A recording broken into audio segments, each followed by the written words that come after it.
बिस्मिल्लाहिर्रहमानिर्रहीम। अस्सलाम वालेकुम स्टूडेंट्स, कैसे हैं आप लोग? खैरियत से हैं? यकीनन फाइनल टर्म के एग्ज़ाम्स की तैयारी में मसरूफ़ होंगे।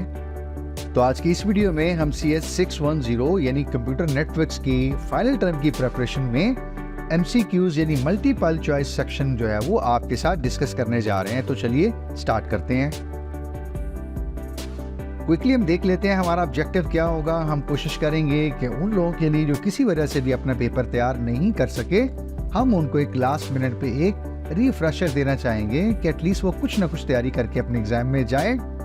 और वो लोग जो अच्छे प्रिपेयर्ड हैं, गुड स्टूडेंट्स हैं, माशाल्लाह कंसिस्टेंट हैं, उनके लिए ये वीडियो एक प्रैक्टिस बनने जा रही है इंशाल्लाह। और नॉर्मली तो आपके एग्जाम में 40 क्वेश्चंस होते हैं, but I explicitly included 10 more questions के आपको 50 क्वेश्चंस की हम प्रैक्टिस करवाएंगे इंशाल्लाह। और ये 50 क्वेश्चंस इनमें से पास्ट पेपर से भी हैं, कुछ हमने नए क्वेश्चंस क्रिएट किए हैं ताकि आपको हर एक टॉपिक और हर एक चैप्टर के अंदर से मुख्तलिफ क्वेश्चंस हैं वो देखने को मिले और आप उनको प्रिपेयर करें।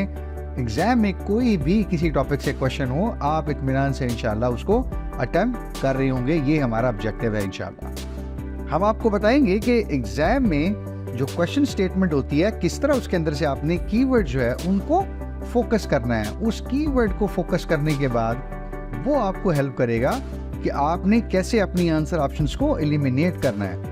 पहले आपकी कोशिश तो होगी कि आप कीवर्ड को देखें और उसके बाद अपना जो आंसर है वो पिक करें। लेकिन अगर किसी वजह से आप ऐसा नहीं कर पाए तो दूसरी सूरत क्या होती है कि आप कीवर्ड्स को देखते हुए अपनी जो इररिलेवेंट ऑप्शंस हैं, जो ऑपोजिट हैं, वो कॉन्ट्राडिक्टरी कॉन्सेप्ट है या उससे गलत आपको लग रहा है कि ये किसी कॉन्टेक्स्ट में बात नहीं पूछी गई, तो उनको आप इररिलेवेंट चीज़ों को एलिमिनेट करते जाते हैं। तो अगेन ये भी आपको हेल्प करता है कि आप अपनी राइट आंसर ऑप्शन पिक कर सकते हैं। दूसरी चीज़, एक गैप एनालिसिस मिलेगा उन लोगों को जो प्रिपेयर्ड हैं। उन्हें लगता है कि तैयारी बहुत अच्छी है, लेकिन कहीं कुछ ऐसे क्वेश्चंस, ऐसे टॉपिक, ऐसी डायमेंशंस हैं चीज़ों की जिनमें शायद उनको अभी थोड़ा सा और फेमिलियर होना है, प्रोफिशिएंसी लेनी है। तो उन लोगों के लिए वीडियो गैप एनालिसिस होगी। और वो लोग जो अगेन प्रिपेयर्ड हैं, हर लिहाज से बहुत कंसोलिडेटेड प्रिपरेशन है उनकी, उनको वीडियो प्रैक्टिस करने जा रही है ये इंशाल्लाह। और इस प्रैक्टिस के बाद आप खुद महसूस करेंगे कि आपका कॉन्फिडेंस बहुत बूस्ट हो गया है। एंड बिलीव मी और नॉट, अगर आप कॉन्फिडेंट हैं, आपकी प्रिपरेशन अच्छी है, आपने प्रैक्टिस कर ली है, थर्ड आपने कॉन्फिडेंस बिल्ड कर लिया है, आप इत्मीनान रखिए, पेपर में बहुत एंजॉय करने वाले हैं आप इंशाल्लाह। और न सिर्फ एंजॉय करेंगे, बहुत अच्छा स्कोर और ग्रेड भी अर्न करेंगे। And you will surely bring smiles on the faces of your parents very soon, hopefully, जब अच्छा रिजल्ट आप उनको डिलीवर करेंगे। तो ये कुछ चीज़ें जो हमें ज़हन में रखनी है एग्जाम स्टार्ट करने से पहले। तो चलिए अब हम अपना फॉर्मली एग्जाम स्टार्ट करते हैं। क्वेश्चन नंबर 1 हमारे पास है, inside a computer each address mask is stored in dash bits value. आपको पता है जो आपके पास IP एड्रेस होता है कंप्यूटर में, उस IP एड्रेस के साथ आपको एक सबनेट मास्क या एड्रेस मास्क भी दिया जाता है। इनफैक्ट वो उसके साथ एसोसिएटेड होता है, ठीक है, वो आपने ज़रूर पढ़ा होगा। तो जो ये एड्रेस मास्क है, ये सबनेट मास्क है, ये कितनी बिट वैल्यू लेता है? ठीक है, मिसाल के तौर पे हमने अभी बात की कि हमारे पास कोई एक एड्रेस होता है। जैसे अगर आप देख लें, ये मैंने अपनी स्क्रीन से आपको दिखाया हुआ है कि ये एक एड्रेस है मेरे पास जो मेरी मशीन को इस वक्त मिला हुआ होगा। उसके नीचे ही अगर आप देखें तो आपके पास सेकंड लाइन में क्या लिखा हुआ है? सबनेट मास्क या एड्रेस मास्क। इनफैक्ट ये इज़ द सेम थिंग। तो ये देखें आप कि कितना है आपके पास, 4 बाइट की वैल्यू लिखी हुई है आपको, यानी एक डॉट से लेफ्ट साइड पे 1 बाइट, फिर दूसरी बाइट, फिर डॉट, फिर तीसरी बाइट पे डॉट और फिर चौथी बाइट। यानी आप देख सकते हैं 255 एक बार, डॉट 255 दूसरी byte, dot 255 third byte and dot 0 fourth byte. तो 4 बाइट्स कितनी बिट्स होगी? स्ट्रेट फॉरवर्डली बात है, वेरी सिंपल, 32। तो yes, the IP address and the address mask और सबनेट मास्क, ये दोनों कितनी वैल्यू लेते हैं? 32 बिट्स वैल्यू। क्वेश्चन नंबर 2 है, TCP/IP defines the term dash to refer to any computer system that connects with the network and runs application for the users। ठीक है, इसमें 3-4 अहम चीज़ें आपने देखनी है। आपने एक मॉडल पढ़ा हुआ है TCP/IP, तो TCP/IP में कंप्यूटर के लिए खास टर्म यूज होती है। एक तो आपने ज़हन में ये रखना है कि टर्मिनल या कंप्यूटर या मशीन वो जो नेटवर्क से कनेक्टेड है एक चीज़, और जो यूज़र के लिए है दूसरी चीज़, और यूज़र के लिए क्या फैसिलिटी दे रही है, वो यूज़र को एप्लीकेशंस दे रही है जिनको आप एप्लीकेशन सॉफ्टवेयर्स कहते हैं। पहली ऑप्शन अगर आप देखें तो राउटर जो है वो यूज़र के लिए नहीं होता डायरेक्टली, वो तो नेटवर्क इक्विपमेंट या डिवाइस है, आपके पैकेट्स को फॉरवर्ड करता है, डेस्टिनेशंस को ऑप्टिमाइज करता है, पैथ सिलेक्शन में काम करता है, राउटिंग टेबल्स पॉपुलेट करता है, इस तरह के बहुत सारे और काम करता है। तो यूज़र की एप्लीकेशन तो नहीं चलती ना, मैं और आप तो राउटर तो नहीं यूज़ करते। दूसरी ऑप्शन है स्विच, तो स्विच भी हमारे लोकल एरिया नेटवर्क में काम करते हैं, ये फ्रेम्स फॉरवर्ड करते हैं, लेकिन ये भी नेटवर्क ट्रैफिक को या फ्रेम्स को फॉरवर्ड कर रहे होते हैं या और कुछ इस तरह के काम कर रहे होते हैं। यूजर की एप्लीकेशन इनके ऊपर भी नहीं चलती। ब्रिज आपने पढ़ा है, अगेन ये भी एक तरह का स्विच है, लेकिन ये मुख्तलिफ नेटवर्क सेगमेंट्स को कनेक्ट करता है, तो ये भी ऑप्शन नहीं है। तो अगर आपको डेफिनेशन पता हो तो फिर भी आप पिक कर सकते हैं जी, द होस्ट या होस्ट कंप्यूटर दोनों आप कह सकते हैं। तो होस्ट कंप्यूटर या होस्ट एक ऐसी टर्म है जो TCP का मॉडल यूज करता है, the computer that runs the application for the user, और ये कनेक्ट भी किससे हो रहा होता है, साथ में ये नेटवर्क से कनेक्टेड भी है। तो right option is the host. Question number 3, considering the ARP यानी एड्रेस रेजोल्यूशन प्रोटोकॉल, आपके पास एक चीज होती है, आपने जरूर पढ़ा हुआ होगा। 2 स्टैंडर्ड है, वो कहते हैं इसको इम्प्लीमेंट करने के। अच्छा, इम्प्लीमेंट आपने करना है, एक चीज को अपने जेहन में रखना है कि आपने जो बाइंडिंग है IP एड्रेस की और मैक की, इसकी जो कंप्यूटेशनल है पीछे सारी, वो उसको आपने एफिशिएंट बनाना है कि ARP के अंदर आपने IP और मैक एड्रेसेस को बाइंड करना होता है। तो वो कौन सी 2 इम्प्लीमेंटेशन यूज करती हैं कि एफिशिएंट तरीके से ये मैपिंग की जा सके, यानी IP एड्रेसेस की मैक एड्रेसेस के साथ, प्रोटोकॉल एड्रेसेस की हार्डवेयर एड्रेसेस के साथ। तो ये कौन सी 2 इम्प्लीमेंटेशन है? पहली अगर आप देखें, सेगमेंटेशन जो होती है ना, ये आपकी डेटा की होती है, जो आपकी ट्रांसपोर्ट लेयर या उससे ऊपर यूज होती है। फ्रेमिंग आपकी सेकंड लेयर में यूज होती है, फ्रेम्स के साथ आप काम करते हैं। तो ARP जो है वो कुछ फ्रेम के साथ काम करता है, सेगमेंट्स का उसके साथ कोई लेना देना नहीं है। डायरेक्टली सेगमेंट्स का ARP के साथ कोई लेना देना नहीं है, क्योंकि सेगमेंट हम बात कर रहे हैं कि 5th लेयर या उससे ऊपर होती है OSI में, और फ्रेम या ARP हमारा सेकंड लेयर के ऊपर होती है। क्यूइंग एंड पैकेटाइजिंग, ये भी फिनोमेना डायरेक्ट राउटर से रिलेटेड होता है कि राउटर्स पैकेट को क्यू करता है, पैकेट्स बनाता है, पैकेट्स को क्यू करता है और फिर उसके बाद पैकेट्स को डिलीवर करता है। कौन सा पैकेट पहले जाना है, फर्स्ट कम फर्स्ट सर्व हो सकता है, प्रायोरिटी बेस्ड हो सकती हैं, राउटिंग इस तरह की और बहुत सारी चीजें हैं। तो ये भी राइट ऑप्शन ना हुई। इंडेक्सिंग एंड फ्रेमिंग, इंडेक्सिंग किसी हद तक हम कह सकते हैं एक फिनोमेना है, लेकिन फ्रेमिंग जो है वो यहाँ पे राइट ऑप्शन नहीं है। यहाँ पे जो राइट ऑप्शन है वो हैशिंग और डायरेक्ट इंडेक्सिंग है। हैशिंग क्या करती है? हैशिंग आपको कहती है कि आप अपनी वैल्यू की एक शॉर्ट स्ट्रिंग बना लें और उस शॉर्ट स्ट्रिंग्स को आप अपनी एक्चुअल वैल्यू के साथ मैप करके कहीं पे रखवा दें। अब आपने एक्चुअल वैल्यू रेफर नहीं करनी, बल्कि क्या करनी है, वो हैश वैल्यू, वो शॉर्ट की रेफर करनी है। This process is very very efficient. ये प्रोसेस करने का, डेटा सर्च करने का, रिट्रीव करने का, ये सारे का सारा प्रोसेस बहुत एफिशिएंट है। डायरेक्ट इंडेक्सिंग, ये बेसिकली एक ऐसा फिनोमेना है कि अगर आपने अपने IP एड्रेसेस एक पूल में से असाइन किए हुए, आप अगर ध्यान से देखें तो ये लेफ्ट साइड की जो IP एड्रेस की 3 बाइट्स हैं वो इसी तरह नीचे भी आ रही होंगी। यानी अगला एड्रेस होगा 197.15.3.6, अगला एड्रेस होगा 197.15.3.7। तो ये एक तरतीब से आ रहे होते हैं। और अगर आप थोड़ा सा डिटेल में जाएं तो कैंपसेस में, ऑफिसेज में यही होता है कि एक बड़ी सी DHCP की पूल होती है, उस पूल के अंदर से तरतीब से एड्रेसेस जो है वो कंप्यूटर्स को असाइन किए जा सकते हैं। अब क्या होगा, आपने कहा कि यहाँ ये जो लेफ्ट साइड पे सारे हैं ये तो रिपीट हो रहे हैं IP एड्रेसेस 3 बाइट्स, चौथी बाइट जो है वो यूनिक है। तो आप क्या करें, इस बाइट को मैप कर दें इस कंप्यूटर के मैक एड्रेस के साथ। तो यूं ये एक तरह से ये जो 5 है ये उस कंप्यूटर के मैक के साथ क्या कर रहा है, ये बेसिकली डायरेक्ट इंडेक्सिंग हो रही है। इंडेक्सिंग यही होती है, आपकी एक वैल्यू पड़ी हुई है और आपके पास कोई इंडेक्स नंबर है तो आप उस वैल्यू को रेफर कर लेते हैं।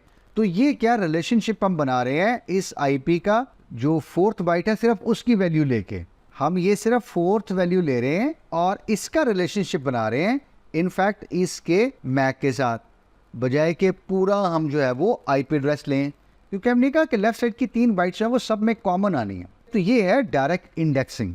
तो असल में ये दोनों तरीके हैं, हैशिंग का और डायरेक्ट इंडेक्सिंग का। आर्क में ये यूज होता है या किया जाता है, जिसकी वजह से कंप्यूटेशनल एफिशिएंसी है वो अचीव की जा सकती है। यानी आईपी टू मैक मैपिंग जो है, या उसको रेफर करना, उसको यूटिलाइज करना, उसको रिट्रीव करना कि किस आईपी एड्रेस के अगेंस्ट कौन सा मैक हमने सेव किया हुआ है, उसको कॉल करना है, ये सारी चीजें बहुत एफिशिएंट हो जाती हैं। ठीक है, तो right option is hashing and direct indexing. Question number 4 है, each 32 bit IP address is divided into 2 parts. आपको पता है आपका जो एड्रेस होता है 2 पार्ट्स में डिवाइड होता है। वो 2 पार्ट्स कौन से होते हैं? देखिए, एक आपके पास जो लेफ्ट पार्ट होता है ना, आप ये समझ लीजिए ये आपकी क्या होती है, प्रीफिक्स होती है। प्रीफिक्स से मुराद ये है कि आपका ये नेटवर्क नंबर कौन सा है। ये एक यूनिक नेटवर्क नंबर होता है ग्लोबली, पूरी दुनिया में। और जो राइट साइड का पोर्शन है, ये आपको जो थोड़ा सा ब्लूइश लग रहा है, ये असल में सफिक्स कहलाता है। यानी नेटवर्क एक आपने ले लिया यूनिक नंबर से, प्रीफिक्स से, उस नेटवर्क के अंदर भी आगे क्या होंगे, डिफरेंट नंबर्स होंगे जो कि क्या है, यूनिक होंगे। और हर एक कंप्यूटर को, एक शेयर्ड प्रिंटर को, किसी सर्वर को या किसी और डिवाइस को जिसने नेटवर्क पे आना है, उसको आप वो यूनिक आईपी एड्रेस आइडेंटिफाई करते हैं। यानी एक आईपी एड्रेस में लेफ्ट साइड का एक पोर्शन क्या होगा, 32 बिट्स में से वो आपका यूनिक नेटवर्क नंबर होगा जो कि दुनिया भर में यूनिक होगा। ये प्राइवेट एड्रेसेस के अलावा की बात कर रहा हूं मैं, पब्लिकली। और जो राइट साइड पे होगा वो आपका एक पोर्शन, वो छोटा सा पोर्शन क्या होगा आपका, आपके कंप्यूटर, आपके सर्वर, आपके प्रिंटर वगैरह को एक यूनिक आइडेंटिफायर या नंबर असाइन होता है। तो ये मिला के क्या बनता है, एक आईपी एड्रेस। 2 चीजों पर मुश्तमिल होता है हमारा आईपी एड्रेस, प्रीफिक्स पे और सफिक्स पे। Question number 5, mapping between protocol address and hardware address. यानी एक आपके पास आईपी है, ये जो प्रोटोकॉल है ना, ये आपका आईपी होता है। ठीक है, आमतौर पर हम इसको आईपी एड्रेस कह सकते हैं, आईपी एड्रेस के साथ। और ये आपका हार्डवेयर आपका क्या हो गया, मैक एड्रेस के साथ। तो इन दोनों की जो मैपिंग है, इसको हम बेसिकली क्या कहते हैं। अभी हमने पीछे एक चीज़ पढ़ी थी, ARP, एड्रेस रेजोल्यूशन प्रोटोकॉल। जी बिल्कुल, एग्जाम में भी अपनी कोशिश करनी है कि थोड़ा सा स्मार्टली देखते हैं। क्वेश्चंस बहुत सारे एक दूसरे के साथ रिलेट हो जाते हैं और कहीं आपकी हेल्प भी हो जाती है क्वेश्चन की दूसरे के साथ। That's what I am trying to emphasise on.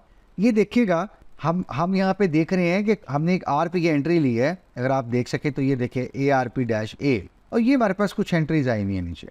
ठीक है, आप किसी एंट्री को भी ले लीजिए मिसाल के तौर पे। नीचे अगर आप देखें तो ये सबसे पहली एंट्री ये वाली हम देखते हैं, इसमें डायनेमिक एंट्री आई हुई है। ये आप देख सकते हैं, लफ्ज़ लिखा हुआ है डायनेमिक। यहाँ पे आप देखें तो लिखा हुआ है फिजिकल।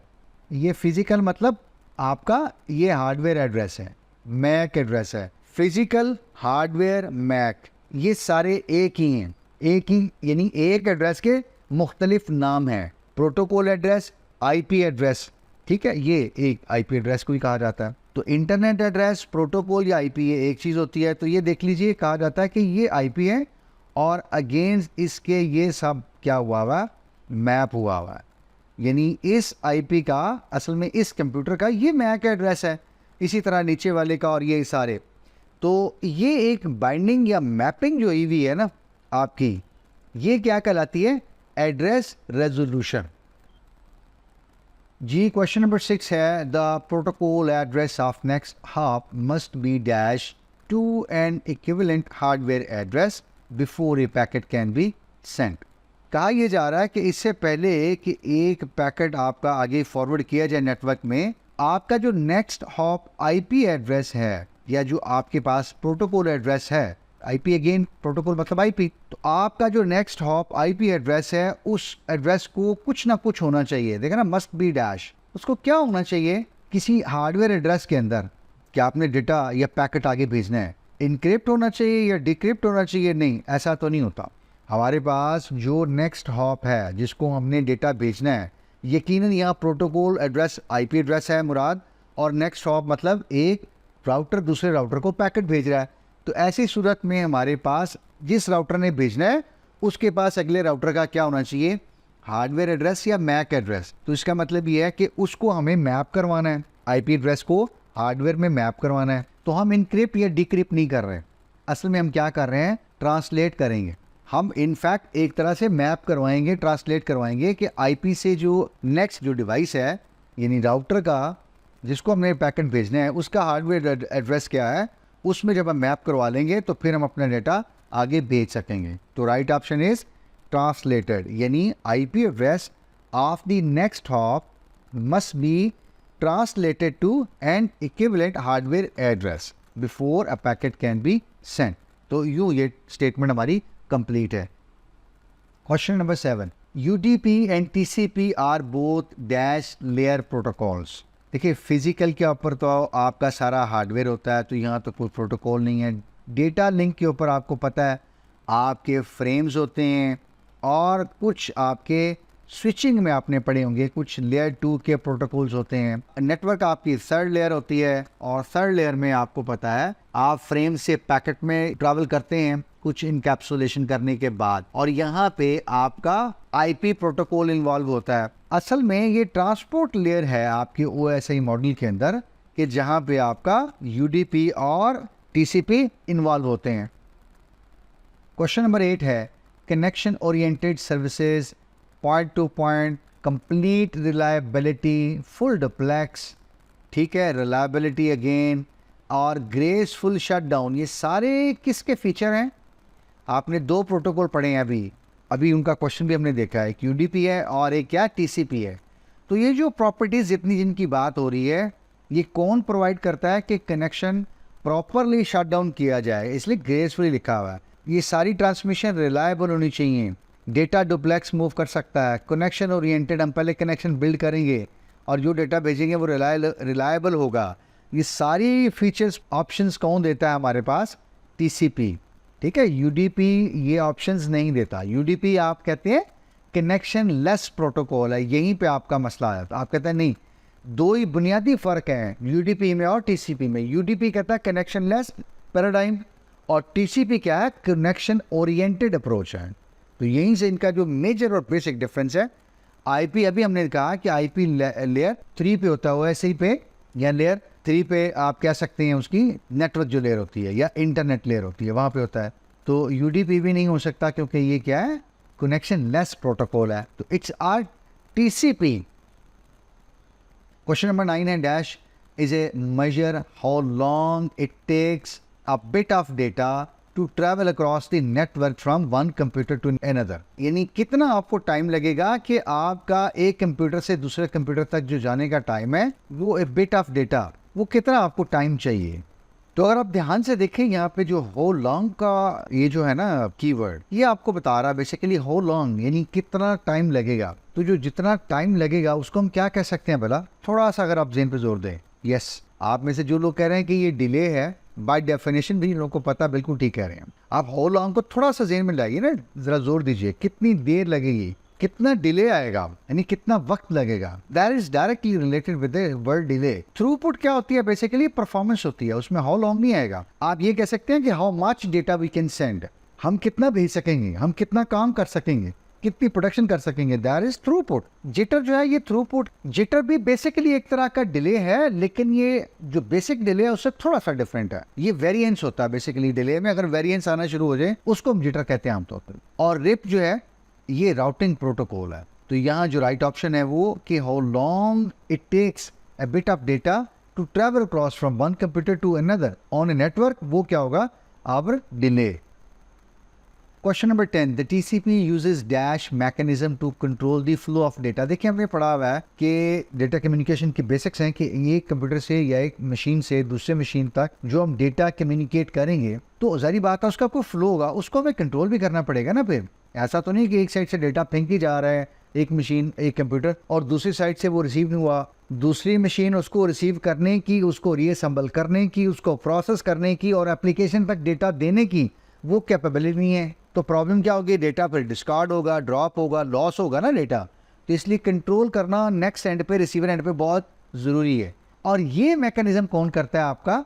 आपके पास एक ऑप्शन होती है TCP में, आपने पढ़ी होगी जी, विंडोइंग या विंडो। विंडो एक ऐसा मैकेनिज्म है जिसमें आपका रिसीवर आपको बताता है कि साहब इतना डेटा भेजिए। उसके बाद सेंडर फिर उतना डेटा भेजता है, वहां से एक्नॉलेजमेंट आती है और उसके बाद फिर कहा जाता है अब नेक्स्ट इतना भेजिए। तो विंडो एक ऐसी में एक तरह से कैपेसिटी है, आप आसानी के लिए समझ लीजिए कि this is the amount of data I can handle, send me this first and I let you know then if it is received and then you send me the second. उसको अगर हम देखना चाहें तो आसानी के लिए ये कह सकते हैं कि रिसीवर ने कहा कि सेंड मी 2500, तो सेंडर ने पहले 1000 सेंड किए, फिर 2000 सेंड किए और फिर 2500 कंप्लीट किए। तो यहाँ पर रिसीवर ने जब ये कंप्लीट कर लिया, पहला तो उसने कहा जी ये मेरी एक्नॉलेजमेंट है, और उसके बाद फिर ये एक्नॉलेजमेंट है, और उसके बाद फिर कहा कि अब एप्लीकेशन नीड ये डेटा, तो अब दोबारा फिर विंडो जो है वो दोबारा बताई गई, and this goes on and on, ऐसा ही होता रहता है। तो ये जो फ्लो है, कितना डेटा भेजा जाएगा और उसके बाद फिर नेक्स्ट कितना डेटा भेजा जाएगा, ये असल में कौन कंट्रोल करता है?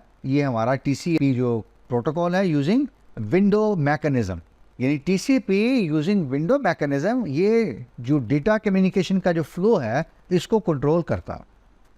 Question number 11, the router detects datagram dash then network MTU maximum transmission unit. ये आपने एक चीज़ पढ़ी होगी कि आप कितना डेटा ज़्यादा से ज़्यादा एक वक्त में ट्रांसफ़र कर सकते हैं, ये लिमिट होगी, कैपेसिटी होगी। आसान लफ्ज़ों में समझने की खातिर आप कह लीजिए कि इससे ज़्यादा हम डेटा भेज नहीं सकते, ज़ाहिर बात है, लिमिटेशन है हर चीज़ की।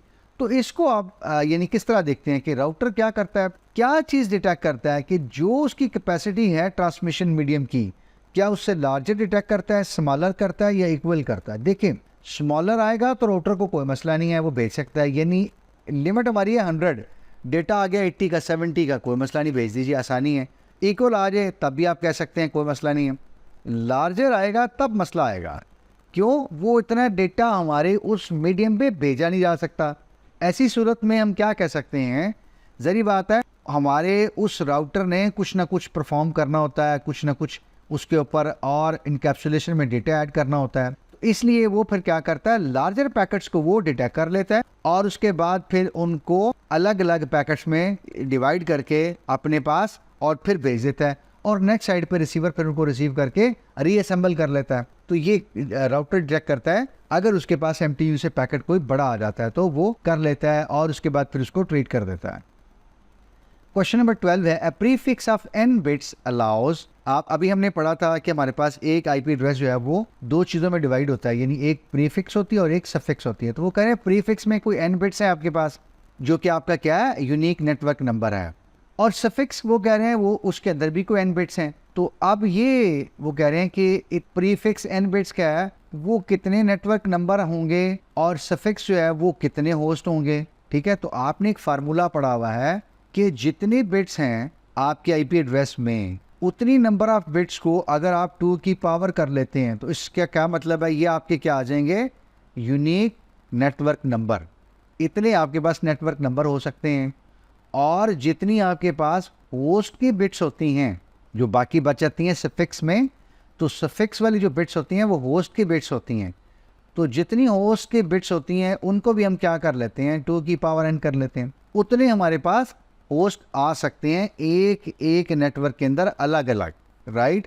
तो इसका मतलब ये है यहाँ से जो 2 की पावर n है वो हमारी राइट ऑप्शन है। एक आईपी एड्रेस में अगर n नंबर ऑफ बिट्स होंगी उसके प्रीफिक्स में, तो हमारे पास 2 की पावर n जो है वो यूनिक नेटवर्क नंबर हो सकते हैं।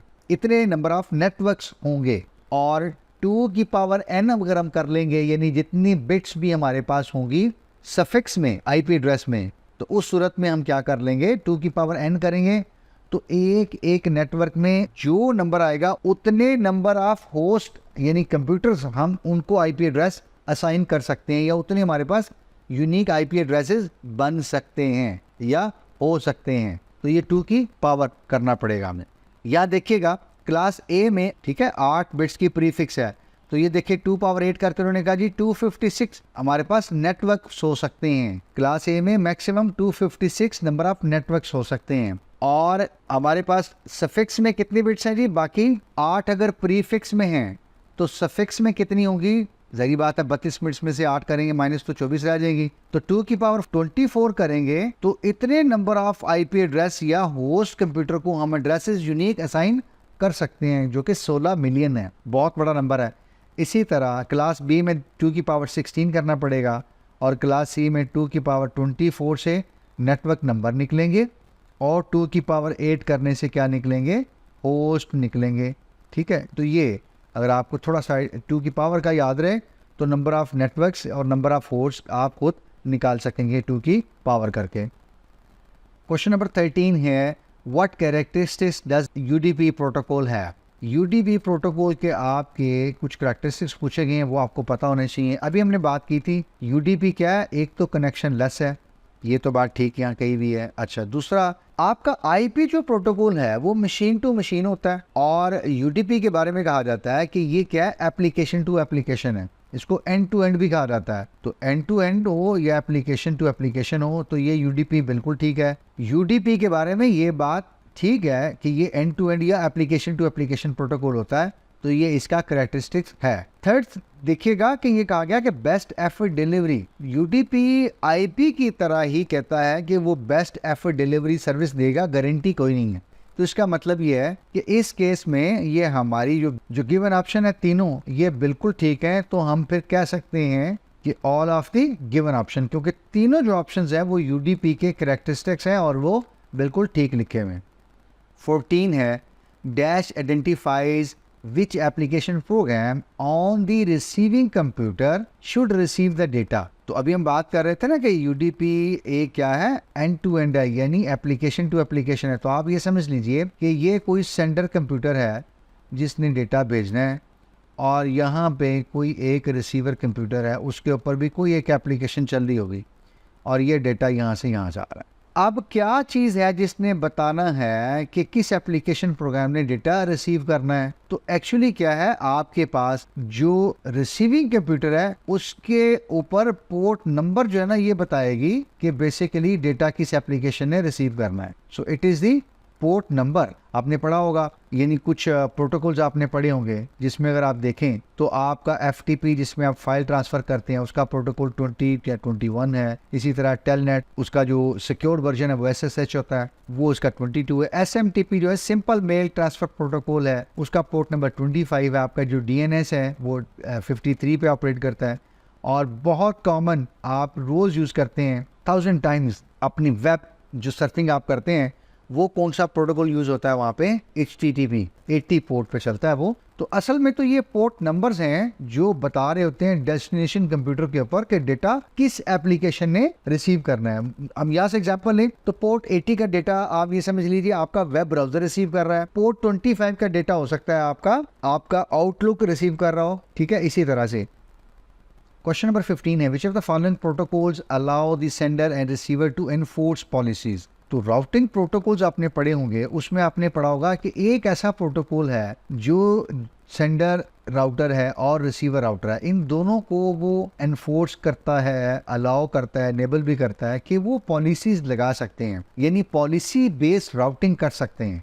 तो एक ही प्रोटोकॉल है हमारा ऐसा, और वो कौन सा है, बीजीपी एक ऐसा प्रोटोकॉल है, यानी बॉर्डर गेटवे प्रोटोकॉल, जो आपको ये फैसिलिटी देता है कि सेंडर और रिसीवर राउटर है, ये पॉलिसीज बेस्ड राउटिंग में हिस्सा ले सकते हैं, पॉलिसीज बेस्ड राउटिंग कर सकते हैं, या अपनी राउटिंग अपडेट्स जो हैं उनके ऊपर पॉलिसीज इनेबल कर सकते हैं। तो the only right option is here border gateway protocol या BGP। Question number 16, virtual packets serve the same purpose on dash as the frames on dash। तो लैन में हमारे यानी लोकल एरिया नेटवर्क में तो हमारे क्या होते हैं, फ्रेम्स होते हैं, या आपके फ्रेम्स जो हैं वो लोकल एरिया नेटवर्क पे होते हैं। इसका मतलब ये है कि सेकंड ऑप्शन में हमें कंफर्म पता है यहाँ पे लोकल एरिया नेटवर्क या लैन आएगा। तो इसका मतलब ये है ये वाली जो ऑप्शन है ये भी गलत है और ये भी गलत। अब इन दोनों में से देखिएगा, इंट्रानेट का आपको पता है कि अगर आपकी कंपनी है और उसने 2-3 बिल्डिंग्स कहीं करीब करीब बनाई हुई हैं, और अपने जो लैन्स हैं असल में आप समझ लीजिए कि लैन 1 है, फिर किसी और एक ऑफिस में लैन 2 है, और इसी तरह किसी और साथ वाली बिल्डिंग में लैन 3 है। तो इन तीनों को किसी न किसी तरीके से आप समझ लीजिए ऐसे कनेक्ट किया हुआ, ये किसी डिवाइस से किसी चीज़ से ये तीनों लैन्स आपस में क्या हैं, कनेक्टेड हैं। तो इस सारे सेटअप को हम क्या क्या देते हैं, ये क्या है, एक इंट्रानेट है। पैकेट्स की बात आ गई ना, तो पैकेट्स हमेशा याद रखिएगा, पैकेट्स कहाँ पे होते हैं, लेयर 3 पे। और लेयर 3 आपकी कौन सी लेयर होती है भला, इंटरनेट की या फिर नेटवर्क की। तो यहाँ से भी अगर आप देखें तो आप अंदाज़ा कर सकते हैं कि ये इंटरनेट आपकी ऑप्शन बिल्कुल ठीक है। इंटरनेट के बारे में ही कहा जाता है कि जो इंटरनेट पे डेटा हम ट्रांसफ़र करते हैं, भेजते हैं, वो पैकेट्स की फॉर्म में भेजते हैं और ये पैकेट्स बिल्कुल ऐसे वर्चुअल पैकेट्स ही होते हैं।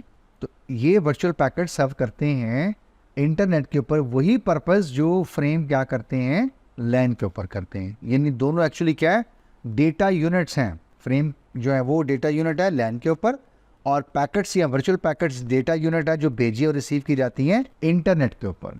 ठीक हो गया। तो यहाँ से आपकी फोर्थ ऑप्शन जो है वो राइट ऑप्शन है।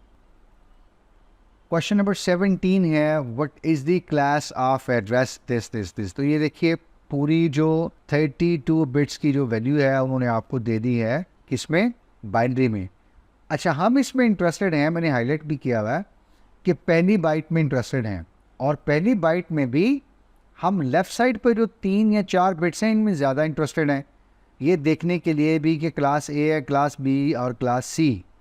ठीक है, आपको पता है कि आप इन 3 बिट से ज़्यादा कर सकते हैं कि किस क्लास का एड्रेस है। जी बिल्कुल। अगर शुरू में यानी जो प्रीफिक्स की जो लेफ्ट मोस्ट बिट है आपकी वो 0 है, पहली बिट ही, तो इसका मतलब है आपका जो गिवन एड्रेस है वो क्लास ए से बिलोंग करता है। इस केस में तो नहीं है। दूसरा देखिएगा, दूसरे केस में अगर पहली 2 बिट्स क्या हैं, 1 0, तो ये क्या क्लास है, क्लास बी है।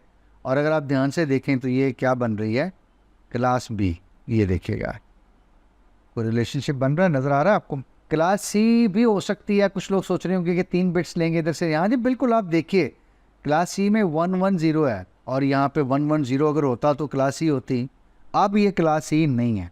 हो सकती है अगर ये सूरत फुलफिल करे तो, यानी 1 1 0 आए तो। अच्छा, इसको दूसरे तरीके से चेक कर सकते हैं। जी बिल्कुल चेक कर सकते हैं, और एक्सेल के ऊपर इसको डाल के देखते हैं कि ये जो वैल्यू बनती है ये क्या बनती है।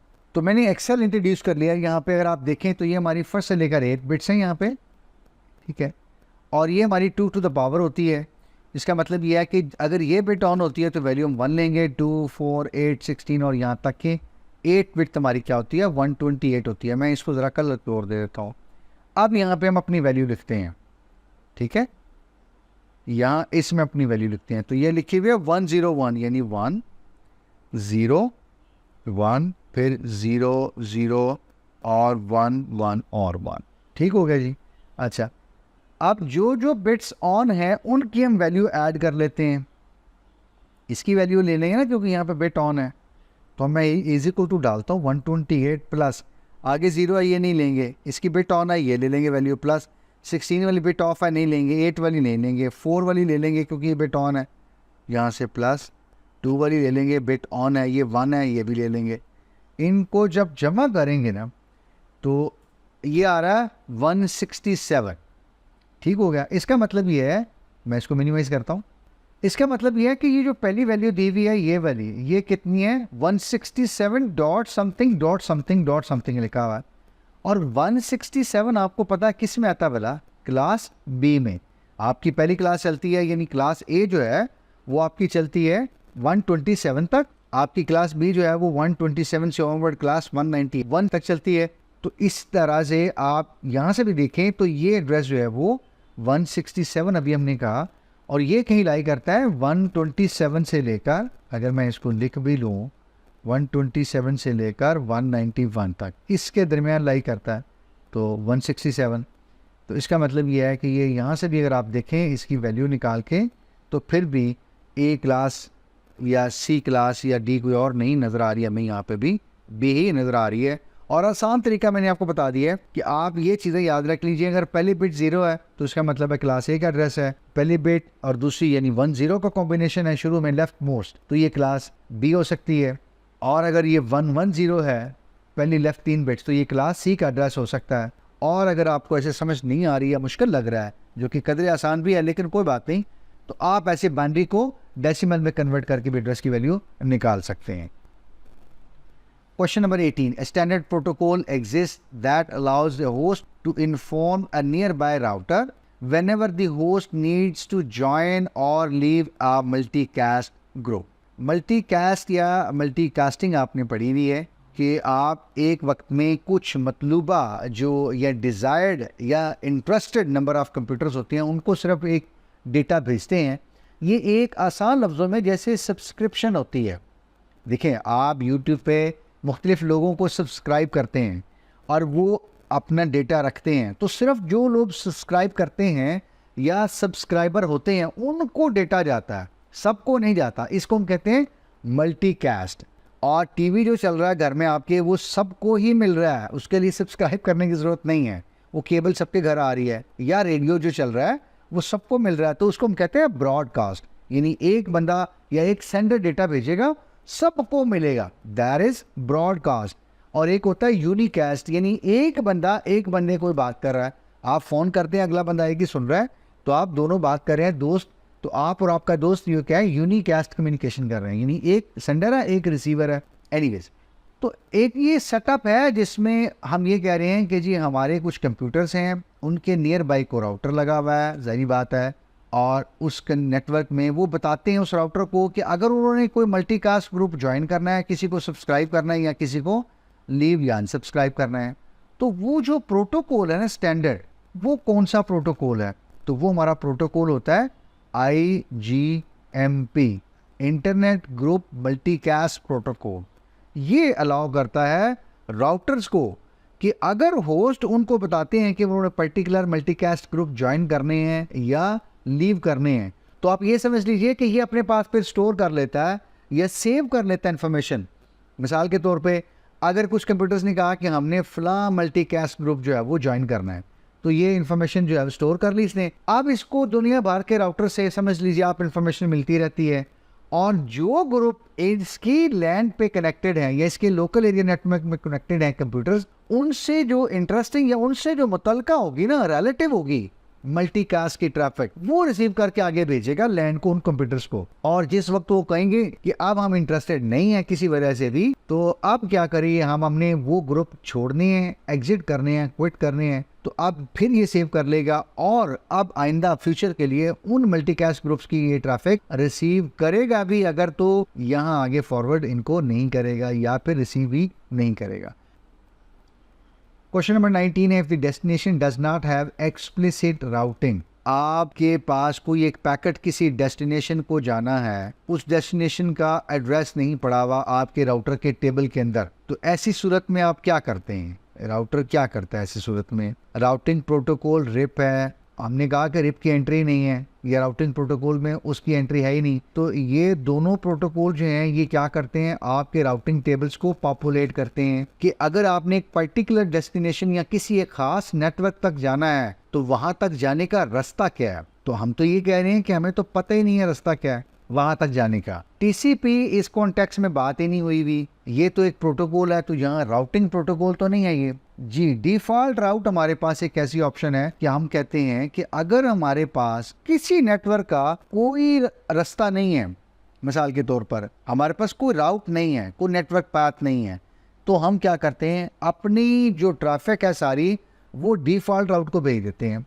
जो भी हमने लिखा होता है डिफॉल्ट राउट हमने ज़रूर लिखा होता है, डाला होता है।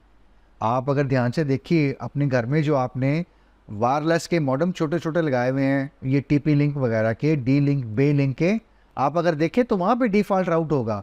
और वहाँ डिफ़ॉल्ट राउट कौन सा होगा?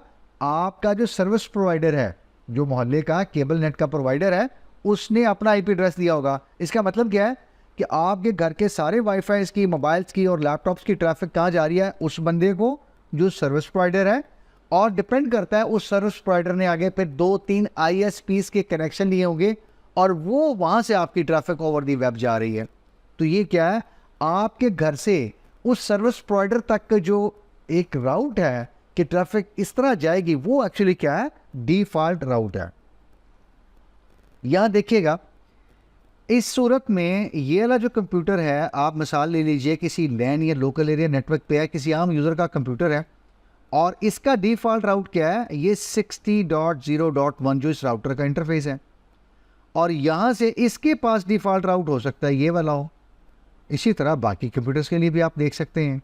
और इसी तरह आप ये समझ लीजिए ये जो सर्वर है, फॉर इंस्टेंस अगर इसने ट्रैफिक अपनी बाहर इंटरनेट पे भेजनी है, तो इसका डिफ़ॉल्ट राउट क्या होगा, ये लिखा भी हुआ है 50.0.0.1, और ये इस राउटर का इंटरफेस है। और ये जितनी भी ट्रैफिक राउटर को भेजेगा राउटर फिर ओवर द वेब भेजता रहेगा और इसी इंटरफेस से इसको वापस सर्वर को मिलती रहेगी।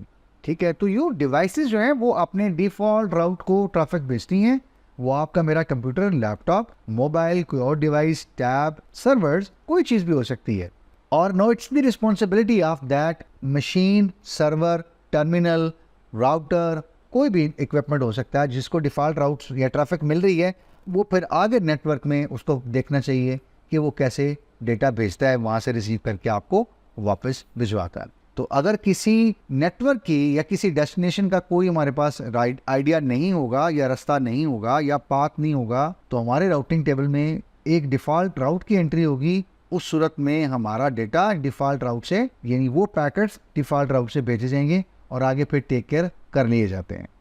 क्वेश्चन नंबर 20 है, इन ARP या address resolution protocol the receiver examines the dash field of the message to determine whether the message is the request और रिस्पॉन्स। ARP में आपने पढ़े हैं दो तरह के मैसेज आप भेजते हैं। एक आपके पास रिक्वेस्ट मैसेज होता है, यानी आपका कंप्यूटर किसी को रिक्वेस्ट करता है कि इस IP के अगेंस्ट किसी का मैक चाहिए मुझे, और उसके बदले में कोई रिस्पॉन्स मैसेज आता है। ये चीज़ हम कैसे डिटरमिन करेंगे कि ये जो ARP का फ्रेम आया है असल में ये रिक्वेस्ट है किसी की या आपकी भेजी हुई रिक्वेस्ट का कोई रिस्पॉन्स आया है? तो हम कैसे देखेंगे? आपको याद होगा, आपने एक चीज़ पढ़ी होगी फ्रेम की, जब आपने फ्रेम का ब्रेकअप पढ़ा होगा ना, या उसके अंदर कितनी फील्ड्स होती हैं, उनमें एक फील्ड होती है जो वो है ऑपरेशन की। उस ऑपरेशन की फील्ड को आप देख के अंदाज़ा लगा लेते हैं, या आपका जो सिस्टम है, आपकी मशीन है, वो इससे अंदाज़ा लगा लेती है कि ये असल में ARP रिक्वेस्ट है या ARP रिस्पॉन्स है। ARP रिक्वेस्ट है तो आपका कंप्यूटर देखता है कि ये मेरे लिए नहीं है, डिस्कार्ड कर देता है। अगर ARP की रिक्वेस्ट आपने भेजी हुई थी और आपको कोई रिस्पॉन्स आया तो ऑब्वियसली फिर तो आपको वेलकम करना चाहिए ना, फिर तो आपकी मशीन को उसको फौरन लेना चाहिए। यदि बिस्मिल्लाह, आपका इंतजार हो रहा था, हमने रिक्वेस्ट की हुई थी, अच्छा उसका रिस्पॉन्स आ गया, चले दैट्स वेरी नाइस। ये उसको कैसे पता चलता है? ऑपरेशन की फील्ड से। ऑपरेशन की फील्ड बताती है दरअसल कि ये रिक्वेस्ट थी या फिर क्या था, रिस्पॉन्स था। Question number 21, ARP is almost always used to bind dash bits IP address to dash bits Ethernet address। तो ये थोड़ा मेरे ख्याल में सिंपल ही है, आपको शायद लग रहा हो कि थोड़े मुश्किल सवाल थे, कुछ एक आधा आसान भी आया, चलें, good, that's just to bring smile on your face. तो हमने बात की थी कि ARP क्या है? Address resolution protocol, and what it does basically it maps IP address into या विद मैक एड्रेस, यानी protocol with the hardware address, कुछ भी आप कह लीजिए। तो आपका जो IP एड्रेस होता है वो कितनी बिट्स का होता है? अभी हम पढ़ के आए हैं, पीछे एक MCQ भी हमने किया, जी बिल्कुल, 32 बिट्स। तो हमारा IP एड्रेस होता है 32 बिट्स का। और ईथरनेट या हार्डवेयर एड्रेस कितने का होता है? जी, मैक एड्रेस। जो लोग 48 कह रहे हैं वो बिल्कुल ठीक कह रहे हैं। इसके अलावा अगर किसी का है तो फिर ज़रा उनको रिवीजन की ज़रूरत है, ये दोबारा कंटेंट देख लीजिए। तो 32 बिट का जो आपका IP एड्रेस है, इसको 48 बिट के मैक के साथ जब आप बाइंड करते हैं, असल में ये होती है एड्रेस रेजोल्यूशन, ये ऑपरेशन हो रहा होता है। ये देखिएगा, ये वही डिपिक्शन हमने थोड़ी देर पहले भी देखी थी कि ये जो आपका IP एड्रेस है, इंटरनेट एड्रेस, ये 32 बिट का है, और ये जो आपका फिजिकल या मैक एड्रेस है, ये क्या आपका 48 बिट्स का है। 48 बिट्स मतलब 6 बाइट्स। तो आप यहाँ से देख लीजिए, एक डैश जो है 1 बाइट है, तो ये 6 एंट्रीज हैं। C0 एक entry 1 byte, C9 2 bytes, E3 3 bytes, 5E 4 bytes, 95 5 bytes और 4C 6 बाइट्स या 48 बिट्स। और ये आप C9 वगैरह E देख रहे हैं, तो ये कैसे होता है? हेक्साडेसिमल में होता है। ठीक है, आपका जो मैक एड्रेस होता है वो बेस 16 या हेक्साडेसिमल में होता है, और आपका IP एड्रेस जो है वो नॉर्मली जो इस वक्त लिखा हुआ आप देख रहे हैं 172.20.something, दिस इज डेसिमल। 22 है, dash is ideal in a situation where the group is small and all the members of the group are attached to a contiguous land. Multicast के कॉन्टेक्स्ट में बात हो रही है, आपको थोड़ा सा कॉन्सेप्ट समझ में आ जाना चाहिए कि मल्टीकास्ट में हमारे पास कुछ स्ट्रेटजीज होती हैं, उनमें से एक सेटिंग या कन्फिग्रेशन या एक सिचुएशन बताई हुई है कि मल्टीकास्ट के अंदर हम कौन सा जो है ना वो प्रोपेगेशन का मेथड यूज़ करें। अगर हमारे पास जो कंप्यूटर जिन्होंने ज्वाइन किया हुआ वो ग्रुप वो स्मॉल है एक, यानी वो नंबर बहुत छोटा है, 10-12 थोड़े से हैं, और वो क्या है, 7-7 लैंस हैं जिन पे कनेक्टेड है, कंटिग्यूस लैन है। वो छोटे छोटे नेटवर्क्स हो सकते हैं, हमारा ऑफिस हो सकता है, हमारी कंपनी या कॉर्पोरेट या डिवीजन जिनके 5-6 ऑफिस हैं, ऐसा ऐसा कुछ भी हो सकता है, ठीक है ना। यहाँ इससे ये आइडिया आपको मिल रहा है। तो ऐसी सूरत में आपने पढ़ा होगा फ्लड एंड प्रोन, ये एक ऐसी ऑप्शन है जो हम यूज कर सकते हैं अगर हमारे पास दो चीजें, यानी नंबर ऑफ इक्विपमेंट्स थोड़े हैं, दूसरा वो क्या है, कंटिग्यूस लैंड्स पे हैं। एक जो प्रॉब्लम है ना इसके साथ, वो भी आपने साथ ही ध्यान में रखनी है। मैं just subjective point of view से आपको बता रहा हूँ कि अगर ये फ्लड एंड प्रून वहां पे आता है, फ्लड का लफ्ज आप समझ रहे हैं, इसका मतलब यह है कि हार्ड डिवाइस इंक्लूडिंग राउटर ये क्या करेगा, ये भेजता रहेगा ट्रैफिक, और यूं ये एक साइकिल सा बनने का खतरा होता है, एक साइकिल या लूप बनने का खतरा होता है। तो वहां आपने सिर्फ एक चीज याद रखनी है कि एक आरपीबी एक चीज होती है, रिवर्स पैथ ब्रॉडकास्टिंग, ये यूज होती है in order to break the cycle. अगर ये साइकिल बन जाता है बदकिस्मती से फ्लड एंड प्रून के केस में, तो आरपीबी रिवर्स पैथ ब्रॉडकास्टिंग ये यूज किया जाता है in order to break the cycle, ठीक है। तो ये सिर्फ इसकी एक चीज़ आपने ये याद रख लेनी है, अगर आपको थोड़ी सी याद रह गई है आरपीबी। ये देखिएगा, एक डिपिक्शन दिखाने की मैंने कोशिश की है just to give you an idea कि आप देख सकते हैं एक स्मॉल ग्रुप है, थोड़े से राउटर्स हैं, और वो क्या कर रहे हैं, मल्टीकास्ट पैकेट्स को भेज रहे हैं, प्रून मैसेजेस को भी भेज रहे हैं, ठीक है। तो ऐसी सूरत में एक छोटी सी लैन है या कंटिग्यूस लैंस हैं, नंबर ऑफ राउटर्स बहुत थोड़े हैं, तो फ्लड एंड प्रून हम यूज़ कर सकते हैं ऐसी सूरत में। और अगर कहीं साइकिल आता है तो हमने भी बात की थी आरपीबी रिवर्स पैथ ब्रॉडकास्टिंग, वो यूज़ करके हम साइकिल को ब्रेक कर सकेंगे। 23 है, which of the following is A correct representation of IP version 6। IPv6 आपको पता है ये 128 बिट्स का आईपी एड्रेस होता है। दुनिया में जब प्रॉब्लम आई थी कि आईपी एड्रेस जो है वो शॉर्ट हो रहे हैं, कम हो रहे हैं, तो ये चंद साल पहले ये इंट्रोड्यूस किए गए थे आईपी वर्जन 6, और इनकी एक बहुत बड़ी तादाद है। आप 2 to the raised to the power 128 निकालिए, एक बहुत बड़ा नंबर है। इतने दुनिया भर में यूनिक आईपी एड्रेसेस हो सकते हैं आईपी वर्जन 6 के। और आप में से अगर किसी को दिलचस्पी हो तो इंटरनेट ऑफ थिंग्स जो है ना आप पढ़ते हैं ना, IoT, ये असल में कॉन्सेप्ट जो है ना ये भी इसी के ऊपर बेस करता है कि आप दुनिया में मुख्तलिफ चीज़ों को इंटरनेट पर डाल सकते हैं, इवन अपने ओवन को, अपने AC वगैरह को, कि आप कहीं US में बैठे हुए हैं और आपको याद आया कि मैं घर AC चलता छोड़ आया हूँ, तो आप वहीं से अपना AC बंद कर सकते हैं, ठीक है। आप अपने कैमरा सिक्योरिटी के, इवन ओवन्स मैंने बात की, रेफ्रिजरेटर्स एंड, यानी आइडिया ये है कि होम अप्लाइंसेस को भी आप इंटरनेट पे डाल सकते हैं, ठीक है। सो एनीवेज, अच्छा, इसका मतलब ये है कि अगर ये 128 बिट्स के हैं तो हमारे पास एक जो डेसिमल यानी डॉट से पहले जो हमारे पास वैल्यू होती है वो 1 बाइट की होती है। तो 8 बाइट से इसको डिवाइड कीजिए तो ये आप देखेंगे कितना बनता है जी। आपकी माशाल्लाह मैथमेटिक्स बहुत अच्छी है, 16 बन रहा है जी। इसका मतलब ये है कि आईपी वर्जन 4 में तो हमारे पास something dot something dot something dot something यानी 4 8 are 32 ये होता है। इस केस में कितना होगा, 16 वैल्यूज़। तो सबसे पहले तो ये देखिए जो 16 से कम है या ज़्यादा उनको तो ड्रॉप कर दीजिए। तो सबसे जो लास्ट ऑप्शन है ना ये कम लग रही है, 1 2 3 4 5 6 7 8 9 10 11 12 13 14 और 15, तो ये तो गई, ठीक है। अच्छा, इसका मतलब अब 3 रह गई।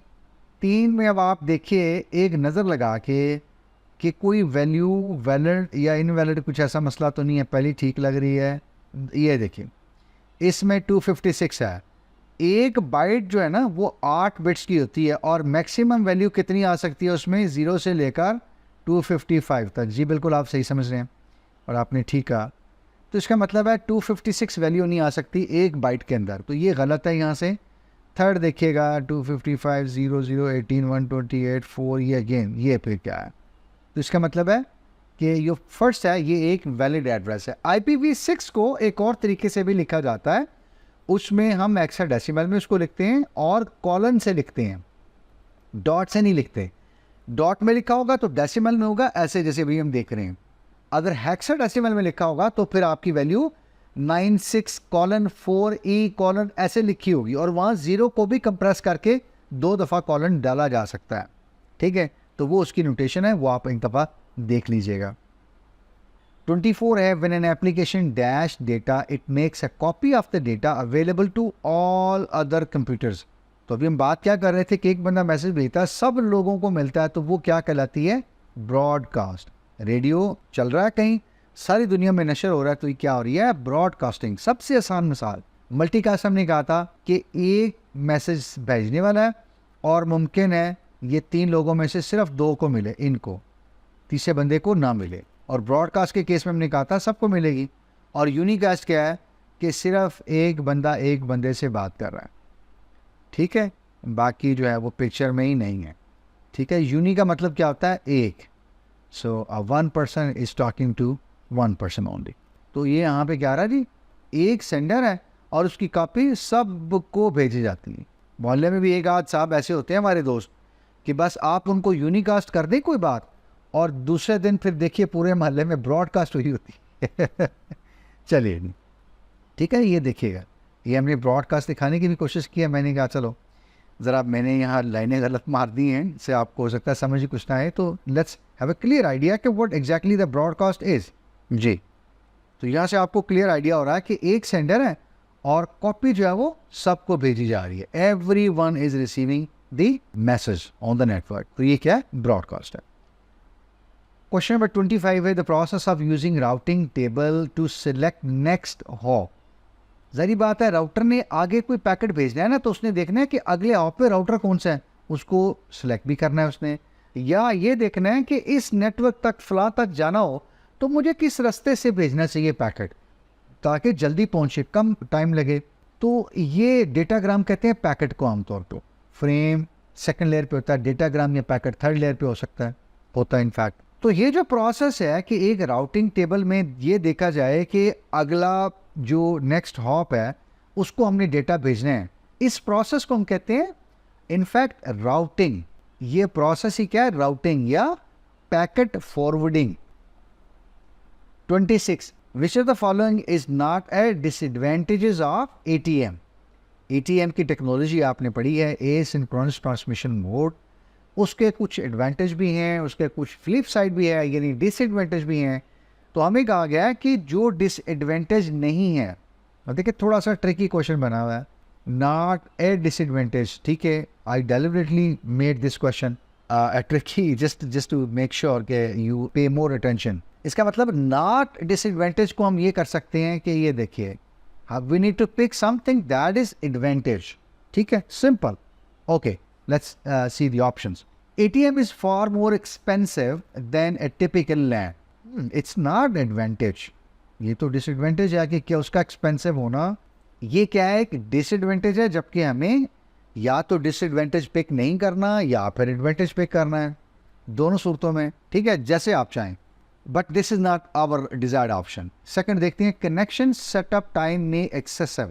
इसका मतलब यह है कि configuration में बहुत देर लगती है, और कन्फिग्रेशन में अगर बहुत देर लगती है, 2-3 दिन 4 दिन या हफ्ता लग रहा है, इसका मतलब है ये भी क्या है? डिसएडवांटेज है, ये एडवांटेज नहीं है। थर्ड देखिएगा, ब्रॉडकास्ट इज इनएफिशिएंट। तो इनएफिशिएंसी क्या होगी? डिसएडवांटेज हो गई, but we are just looking for something advantage. Last आप देखिएगा, design to work on fibre optics with a higher speed. तो उसकी हाई स्पीड होना क्या है? ये दैट इज एडवांटेज। असल में दोबारा अगर मैं इसको कंक्लूड करूं तो ये 3 डिसएडवांटेज हैं और ये एडवांटेज है। 27 है, dash allows the customer to have multiple computers at home. आपके घर में भी आपके बहुत सारे कंप्यूटर्स होते हैं और वो सबको इंटरनेट एक्सेस करनी है, तो आईपी एड्रेसेस चाहिए, लेकिन आपके पास तो आईपी एड्रेसेस नहीं होते, मेरे पास तो इतने नहीं हो सकते। तो कौन सी ऐसी ऑप्शन है जो ये अलाउ करती है कि आपके पास एक ही कनेक्शन है, एक ही आईपी एड्रेस है, आपके मल्टीपल कंप्यूटर्स या डिवाइसेस जो है वो इंटरनेट एक्सेस कर सकते हैं? जी, कौन सी ऐसी ऑप्शन है? असल में क्या होता है कि आपके पास एक नेट या नेटवर्क एड्रेस ट्रांसलेशन का एक फीचर है, आपके राउटर में वो बिल्ट इन होता है। जितने आपके कंप्यूटर्स हैं, 3, 4, 5, 10, वो सारे लोकल आईपी के पास आते हैं आपके राउटर के पास, और राउटर क्या करता है? उनका आईपी अपने पास नोट कर लेता है, और राउटर के पास एक पब्लिक आईपी एड्रेस होता है, और वो उस पब्लिक आईपी एड्रेस को आपकी कंप्यूटर की रिक्वेस्ट के साथ दे के बाहर भेज देता है। इंटरनेट से वो रिक्वेस्ट सर्व होती है, वो वापस आती है, और जैसे ही वापस आती है फिर राउटर देखता है कि कौन सी रिक्वेस्ट किसने की थी, और उस रिक्वेस्ट को वो फिर वापस उस पर्टिकुलर कंप्यूटर को वापस भेज देता है। इन दिस केस वो अपना टेबल चेक करेगा, रिक्वेस्ट जब रिस्पॉन्स होकर वापस आएगी, मैं कलर चेंज कर लेता हूँ, ये पर्पल जो है वो समझ लीजिए रिस्पॉन्स आया, उसने देखा कि ये रिक्वेस्ट जो है ये 1.1 ने की हुई थी, तो ये यहाँ से ये वापस उसने उसको पैकेट दे दिया। अगली बार हो सकता है ये सेम टाइम ऐसा होता रहता है, राउटर के अंदर सारा दिन ऐसे ही होता रहता है। सेम टाइम हो सकता है इसने जो 1.2 है इसने कोई रिक्वेस्ट जनरेट की कि जी मुझे बाहर से कुछ चीज़ चाहिए, मैं इसको ज़रा रिमूव करता हूँ just to clear your confusion and idea. There you go. अब राउटर ने क्या किया, राउटर ने एक एंट्री इसकी डाल दी, उसने कहा ठीक है जी, let me get the desired data for you, let me get you the LMS। Okay, आप में से अब ये कह रहे होंगे कि सर हर वक्त LMS तो हम थोड़ी खोलते हैं। ठीक है, और भी बहुत सारी चीज़ें ब्राउज़ करते हैं, चलिए अच्छी चीज़ें सीखिए, बहुत अच्छी बात है, ठीक है ना। कोई भी रिसोर्स है फ़ायदे के लिए इस्तेमाल कीजिए, पॉजिटिव इस्तेमाल कीजिए। यहाँ से रिक्वेस्ट वापस आई, रिक्वेस्ट जब वापस आई तो उसके बाद अब आप राउटर ने डिसाइड करना है कि ये रिक्वेस्ट किसकी थी, किसने भेजी थी, तो वो दोबारा चेक करेगा कि किसकी रिक्वेस्ट थी, ये 1.3 की थी। अब ये डेटा ये किसको आ जाएगा, 1.2 को, जिसने भेजी थी रिक्वेस्ट। तो इस तरह ये होता रहता है, और राउटर जो है वो बहुत एफिशिएंटली हर वक्त ये काम करते रहते हैं। कंपनीज़ में बड़े राउटर्स लगे होते हैं जो कि सिस्को या जूनिपर्स के होते हैं, इसी तरह और मुख्तलिफ मैन्युफैक्चरर्स के हो सकते हैं, लेकिन आपके मेरे पास जो घर में होते हैं वो हमारे पास छोटे से राउटर्स होते हैं जो ये TP लिंक वगैरह के, बे लिंक के होते हैं, क्योंकि हमारा इतना यूज़ नहीं है। तो कहने का मकसद ये है कि नेटवर्क एड्रेस ट्रांसलेशन या नेट जो है ये इनेबल्ड होती है राउटर के ऊपर, और ये हमें अलाउ करती है, इनेबल करती है, ये हमें फैसिलिटेट करती है कि आपके मल्टीपल इक्विपमेंट्स, डिवाइसेस, कंप्यूटर्स वो इंटरनेट पर ट्रैफिक भेज सकते हैं, रिसीव कर सकते हैं यूजिंग सिंगल IP एड्रेस। तो ये हमारे पास यहाँ से क्या ऑप्शन है, डिज़ायर्ड, राइट ऑप्शन क्या है, नेट, नेटवर्क एड्रेस ट्रांसलेशन। ये क्वेश्चन नंबर 28 है, which of the following is are, यानी कोई एक ऑप्शन भी हो सकती है, दो भी हो सकती हैं। स्पेशल टाइप या टाइप्स ऑफ IP एड्रेसेस 6। तो IP एड्रेसेस या IP जो 6 के जो एड्रेसेस हैं या वर्जन 6 एड्रेसेस आपने देखे हैं या पढ़े हैं, उनमें आपने देखा होगा कि कुछ थोड़ी सी डिफरेंट टाइप्स ऑफ एड्रेसेस है। यानी एक तो उसमें यूनिकास्ट एड्रेसेस हैं, अभी हमने बात की कि यूनिकास्ट क्या होता है, मल्टीकास्ट एड्रेसेस भी हैं, और क्लस्टर यहाँ पे एक नई चीज़ है। क्लस्टर इनफैक्ट कहते हैं कि जो आपके पास कुछ ग्रुप्स ऑफ कंप्यूटर्स होते हैं ना, उनको आप कह सकते हैं। यानी this type of address is use for the collection of computers with the same prefix.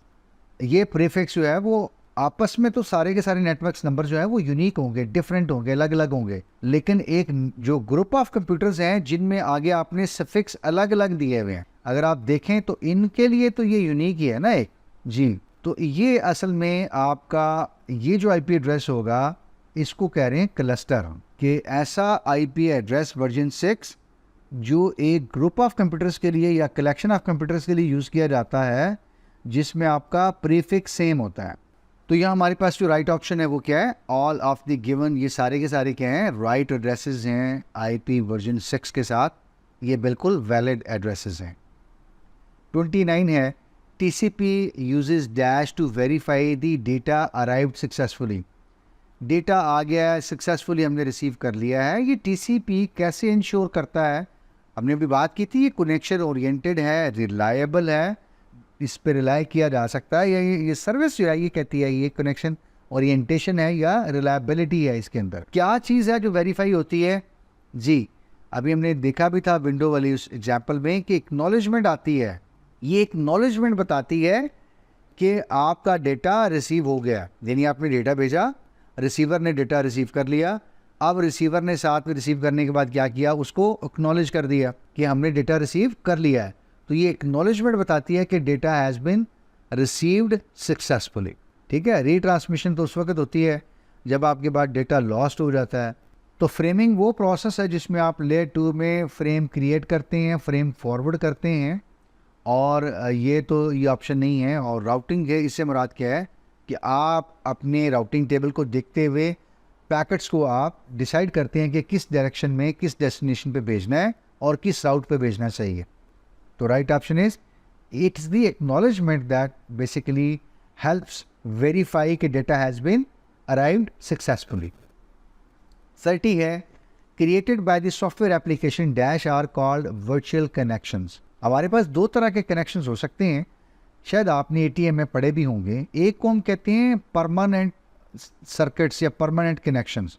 उससे मुराद ये है कि ए साइड से लेकर या वन साइड से लेकर टू तक कनेक्शन है, कोई यानी परमानेंट केबल लगी हुई है। एक तरह से ये समझ लीजिए आपका फ़ोन है, ऑफिस का लैंडलाइन है, एक और साहब है उनका फ़ोन है, उनके घर पे लगा हुआ है या ऑफिस में है। तो ये एक तरह से क्या है, ये आप कह सकते हैं it's kind of permanent circuits या परमानेंट कनेक्शंस। दूसरी सूरत क्या हो सकती है, आपका मोबाइल है, आप अपने कैरियर को या सर्विस प्रोवाइडर की सर्विस को यूज़ कर सके हैं, तो आप पर्सन कोई ए हैं अली, तो आप ये समझ लीजिए कि ये कोई पर्सन ए है और दी अदर साइड कोई पर्सन बी है, और पर्सन ए ने कम्युनिकेट करना है पर्सन बी के साथ, लेकिन बीच में आप ये यूज़ कर रहे हैं मोबाइल अपने।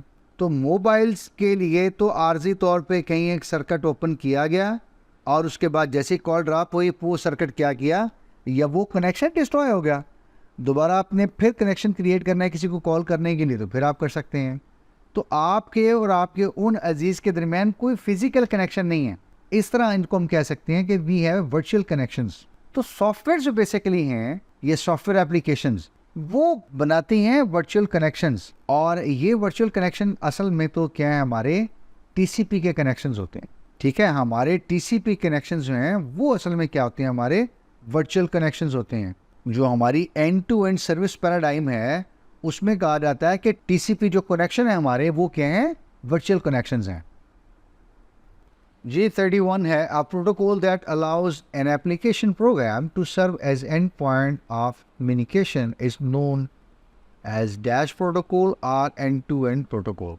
तो आपको पता है वो प्रोटोकॉल जो किसी एप्लीकेशन को अलाउ करता है कि वो एप्लीकेशन असल में एंड पॉइंट सर्व कर सकती है कम्युनिकेशन में एज एन एंड पॉइंट, जिसको कोई ब्राउज़र कोई और सॉफ्टवेयर हो सकता है। तो उस प्रोटोकॉल को हम क्या कहते हैं, वो हमारा एक तो उसका नाम है एंड टू एंड प्रोटोकॉल, और एक आपको पता है उसको हम कहते हैं ट्रांसपोर्ट प्रोटोकॉल, या उसकी डेफिनेशन है ये कि ट्रांसपोर्ट प्रोटोकॉल या एंड टू एंड प्रोटोकॉल वो होता है जो अलाउ करता है किसी भी एप्लीकेशन प्रोग्राम को या सॉफ्टवेयर को कि वो सॉफ्टवेयर एक कम्युनिकेशन में as an end point use हो सकता है। तो यहाँ से ट्रांसपोर्ट जो है वो आपकी राइट ऑप्शन है, यानी ऐसा प्रोटोकॉल ट्रांसपोर्ट प्रोटोकॉल या फिर एंड टू एंड प्रोटोकॉल कहलाता है।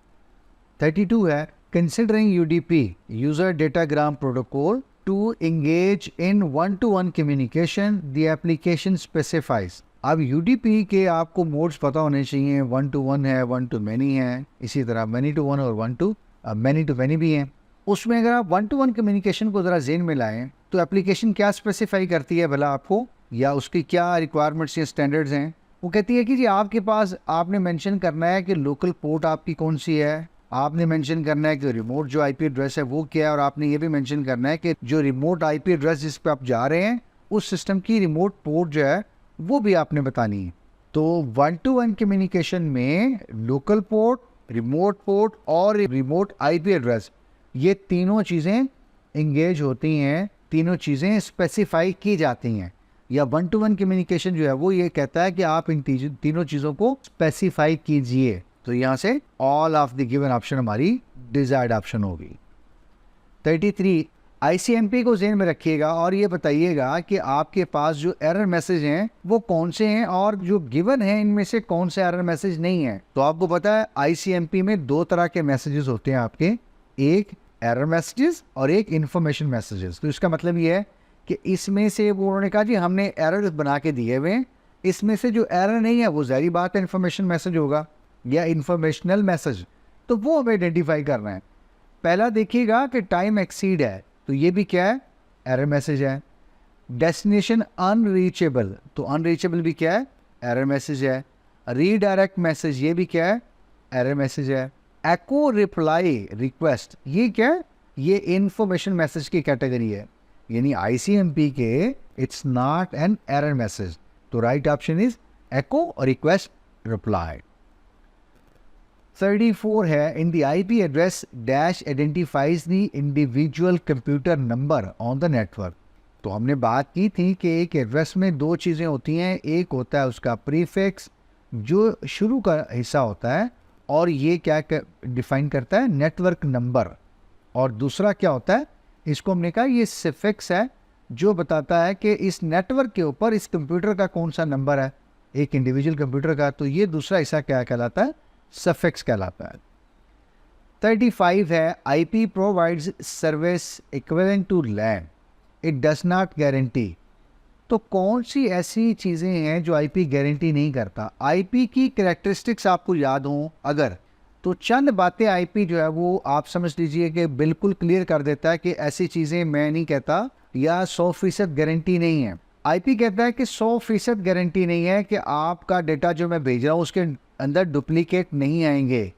डुप्लीकेट डेटाग्राम मिल सकते हैं, यानी एक डेटाग्राम 2 दफ़ा मैं भेज सकता हूँ, डुप्लीकेट कर भी हो सकते हैं, मुमकिन है, ज़हन में रखिएगा। यानी कोई गारंटी नहीं है कि डुप्लीकेट ना हो। आउट ऑफ ऑर्डर डिलीवरी, यानी आपने पैकेट भेजा 1 2 3 4 और रिसीवर एंड पर पहुंचा 3 1 2 4 या 1 3 2 4, तो वो ऑर्डर आगे पीछे हो सकता है। ये अलग बहस है कि रिसीवर उन जब डेटाग्राम्स को प्रोसेस करेगा तो उनके आइडेंटिफायर्स को देखते हुए वो ऑर्डर अपना सही कर लेगा, जिसको हम कहते हैं रीअसेंबली। यानी रिसीवर जो है ये डेस्टिनेशन कंप्यूटर डेटा रीअसेंबल कर लेगा बिफोर के वो एप्लीकेशन को डिलीवर करे और वो एप्लीकेशन डेटा रिप्रेजेंट करे या रेंडर करे यूज़र के लिए। जो डेस्टिनेशन कंप्यूटर है या रिसीवर कंप्यूटर वो ये काम कर लेगा, लेकिन आईपी कह रहा है कि आउट ऑफ ऑर्डर डिलीवरी जा सकती है क्योंकि मुख्तलिफ पैकेट मुख्तलिफ राउट से जाते हैं। मुमकिन है कोई पैकेट पहले पहुंचे और कोई पैकेट चंद फ्रैक्शन की सेकंड के बाद पहुंचे। थर्ड, ऐसा भी नहीं हो सकता, वो कहता है आईपी कि मैं 100% डाटा भेजता हूँ 100% मिल जाता है। नहीं, कहीं कुछ डेटा लॉस होता है, वो दोबारा भेजा जाता है। ऐसा नहीं है कि वो लॉस हो गया और आपको आधा मैसेज मिलेगा, नहीं, ज़ाहिर बात है वो दोबारा भेजा जाता है। वो पूरा मैकेनिज्म है कि डेटा गया, एक्नॉलेजमेंट आई, पता चल गया कि डेटा मिल गया, दोबारा भेजा, अगला नेक्स्ट भेजा, और कहीं एक्नॉलेजमेंट नहीं आई तो फिर दोबारा डेटा भेज दिया, ये एज्यूम करते हुए कि इसकी एक्नॉलेजमेंट नहीं आई तो ये डेटा कहीं लॉस हो गया, हम दोबारा भेजते हैं। और अगर कहीं एक्नॉलेजमेंट रिसीव लेट हुई तो उसका मतलब है डुप्लीकेट हो गया। तो ये आईपी ये बता रहा है कि डुप्लीकेट भी मुमकिन है, आउट ऑफ ऑर्डर डिलीवरी भी मुमकिन है, कुछ लॉस भी मुमकिन है। तो ये सारी चीज़ें मुमकिन है, मैं कोई गारंटी नहीं कर रहा। That is the characteristics or claim of IP protocol, और वही हमें यहाँ से डिफाइन करने हैं या देखने हैं, सेलेक्ट करने हैं कौन से हैं। तो फोर्थ ऑप्शन हमारी क्या है, करेक्ट ऑप्शन है। ठीक है, इन चीज़ों को आप सब्जेक्टिव के लिहाज से भी ज़हन में रखते रहिए। मेरी इंटेंशन होती है कि ऑब्जेक्टिव में मैं थोड़ा ज़्यादा एक्सप्लेन करता जाऊँ ताकि आपका सब्जेक्टिव जो है वो थोड़ा सा रिफ्रेश और साथ साथ उसकी भी तैयारी होती जाए।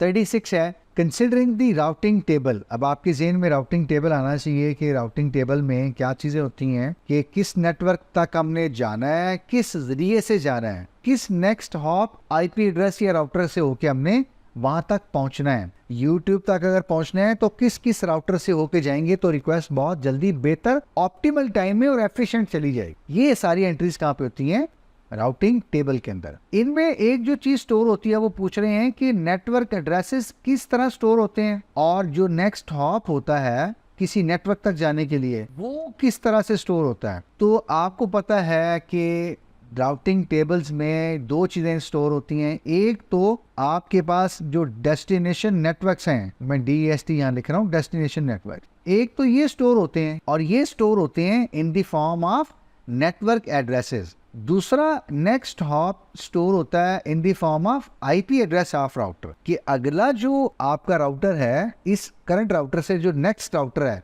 जो आपके दिए हुए पैकेट को रिसीव करेगा और फिर वो आपके बिहाफ पे आगे भेजेगा, तो उसका क्या होना चाहिए, आईपी एड्रेस होना चाहिए हमारे पास। तो यहाँ से हमारी जो ऑप्शन करेक्ट है वो यहाँ से बी ऑप्शन करेक्ट है, डेस्टिनेशन और आईपी एड्रेसेस। 37 है, the dash in the frame header specifies that the frame contains ARP message। लैन के ऊपर किसी कंप्यूटर को एक फ्रेम मिला, तो कैसे पता चलेगा कि वो आर्प का फ्रेम है? यानी किसी कंप्यूटर ने आपके कंप्यूटर को आर्प रिक्वेस्ट भेजी है या रिप्लाई भेजा है, तो आप क्या कह रहे हैं जी कि फ्रेम हेडर के अंदर कोई एक फील्ड होती है जो ये बताती है, स्पेसिफाई करती है, और उस फील्ड का नाम क्या है? Type field. ठीक है, आपने पढ़ी हुई है कि फ्रेम के अंदर जो टाइप की फील्ड होती है बेसिकली वो आपको बताती है कि ये आपका मैसेज किस टाइप का है, और एक पर्टिकुलर वैल्यू है आर्प के लिए, वो यहाँ लिखी जाती है, एक वैल्यू रेंज है इसके लिए, और यही वैल्यू रेंज बाकी प्रोटोकॉल्स के लिए भी है, जिससे पता चल जाता है कि ये जो फ्रेम आया है लैन के ऊपर ये बेसिकली किस प्रोटोकॉल का मैसेज है या इसमें क्या इन्फॉर्मेशन हो सकती है। 38 technically placing a message inside a frame. आपने एक मैसेज को फ्रेम के अंदर डाल दिया और ऐसा आप कर रहे हैं ट्रांसपोर्ट करने के लिए, भेजने के लिए, तो ये प्रोसेस क्या कहलाता है? ये प्रोसेस कहलाता है इनकैप्सुलेशन, कि आप एक डेटे को, एक मैसेज को फ्रेम के अंदर भेजते हैं और उसके बाद फिर उस फ्रेम के अंदर कुछ और चीज़ें डालते हैं और फिर उसको किसी और चीज़ के अंदर डालते हैं, तो that is called the encapsulation. Receiver side पे यही जब डेटा जाता है तो इसके अंदर से वो जो हेडर्स हैं या ट्रेलर्स हैं वो हट रहे होते हैं, तो इसको हम कहते हैं डी इनकैप्सुलेशन।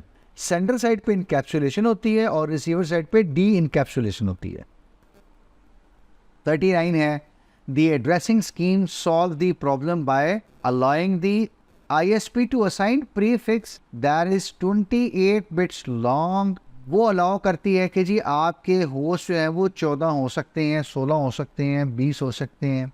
देखिए आपके पास एक एड्रेस हो सकता है, उस एड्रेस में अगर आपने स्टैंडर्ड फॉलो किया है तो वो क्लास A, B या C का कोई एड्रेस हो सकता है, उसमें जितने नंबर ऑफ नेटवर्क्स अवेलेबल हैं या एक नेटवर्क में जितने नंबर ऑफ होस्ट अवेलेबल हैं वो उतने ही रहने हैं, उसको आप चेंज नहीं कर सकते। मिसाल के तौर पे यह कहा गया है कि आप 28 बिट्स लॉन्ग क्या ले लेते हैं? प्रीफिक्स। देखिए आप अगर क्लास C का एड्रेस देखें ना, तो क्लास C के एड्रेस में आपके पास क्या होता है? 24 बिट्स यानी 3 बाइट्स का या 24 बिट्स का प्रीफिक्स होता है।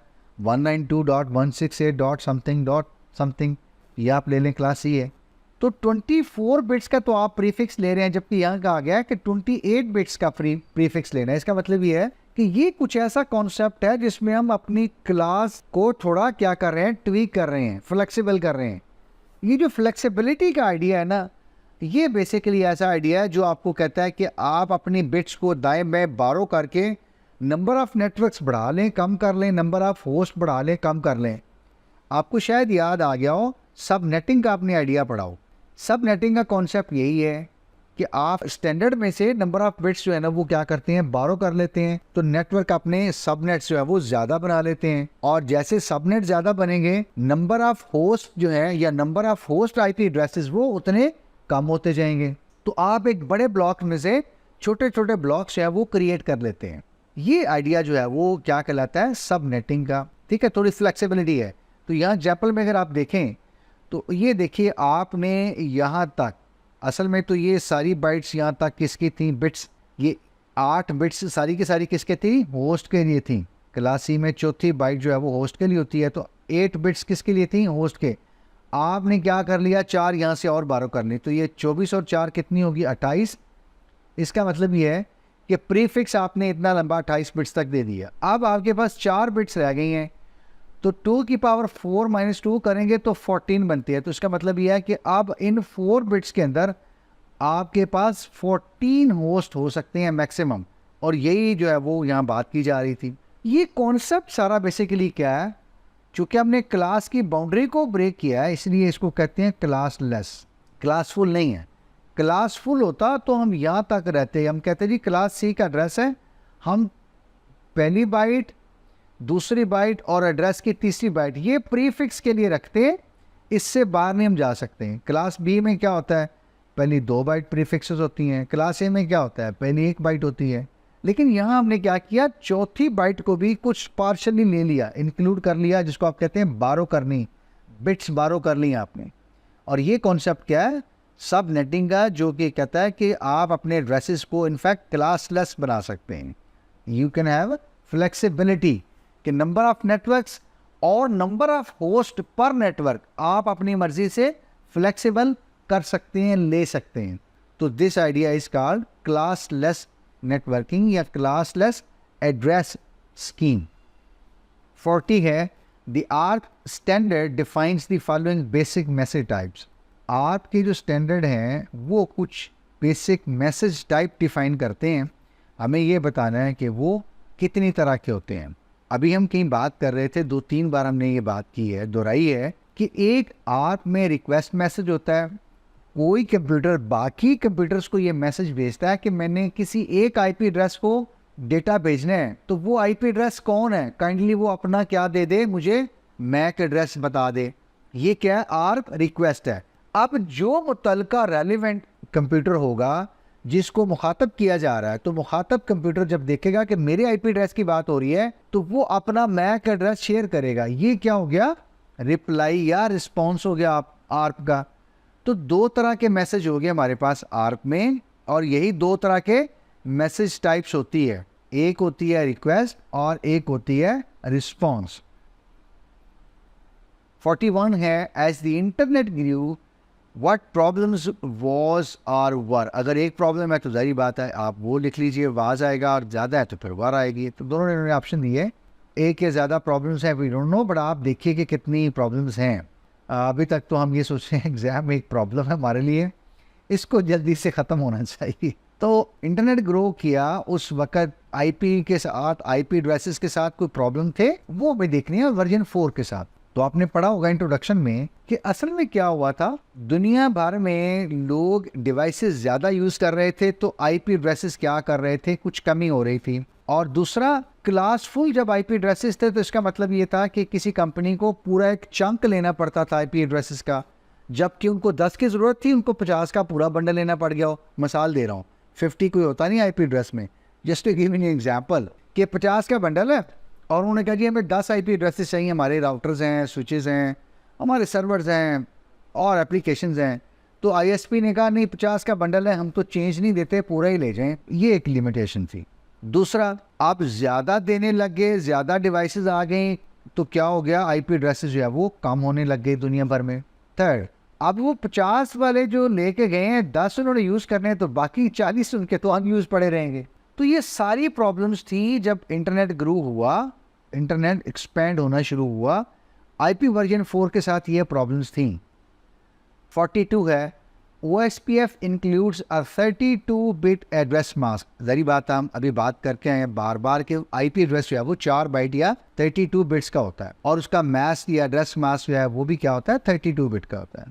तो वो कह रहे हैं कि OSPF जो है वो अपनी नेटवर्क नंबर या डेस्टिनेशन जो भी वो लेता है उसके साथ 32 बिट एड्रेस मास्क भी स्टोर करता है या लेता है हर एड्रेस के साथ, जिससे एक्चुअली होता क्या है, ये जो फैक्टर है, ये मैकेनिज्म है, ये अलाउ करता है या OSPF को अलाउ करता है कि ये एड्रेस कैसा हो सकता है। तो ये फ्लेक्सिबिलिटी है OSPF के साथ राउटर्स में कि ये जो एड्रेसेस हैं जो हमने कहा कि 32 बिट मैस्क के साथ आते हैं, ये क्लास फुल भी हो सकते हैं, क्लास लेस भी हो सकते हैं और सब नेटेड भी हो सकते हैं। ठीक है, ये तीनों किस्म के एड्रेसेस हो सकते हैं।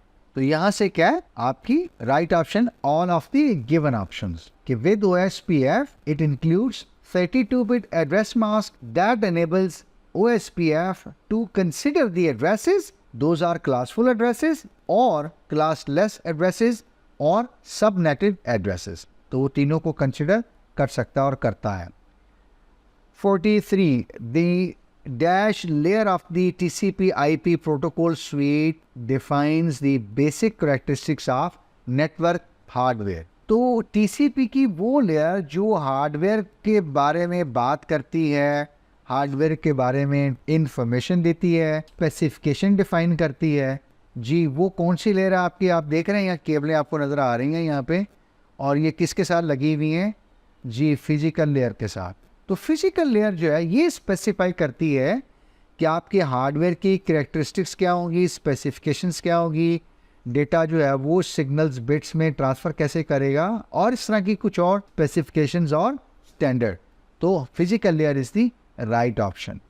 43rd है dash layer of the TCP/IP protocol sweet specifies how one application uses the internet. तो टीसीपी के अंदर जो कोई और लेयर है वो एक्चुअली बताएगी कि किसी एप्लीकेशन ने इंटरनेट यूज कैसे करना है। तो यहाँ से जो इंटरनेट का लफ्ज है ना, ये जवाब है यहाँ से। इनफैक्ट अगेन हम उसी को रेफर करते हैं।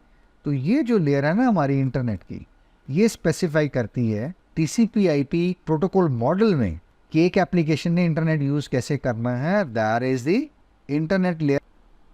44 है dash layer of TCP IP layering model specifies how to organize data into frames. तो फ्रेम से फौरन आपके ज़हन में एक बात आ गई होगी, देयर टू, जी बिल्कुल, नेटवर्क इंटरफेस लेयर, जो ये बताती है कि आप डेटे को ऑर्गेनाइज कैसे करेंगे, फ्रेम्स के अंदर कन्वर्ट कैसे करेंगे, और फिर इन फ्रेम्स को ट्रांसमिट कैसे करेंगे over the network, over the land. 45 है dash layer of TCP IP model specifies the format of packets across the internet. और आपने वही कॉन्सेप्ट है कि वहाँ ताकि फ्रेम्स कैसे बनाने हैं और यहाँ क्या पैकेट कैसे बनाने हैं और पैकेट्स को फॉरवर्ड कैसे करना है।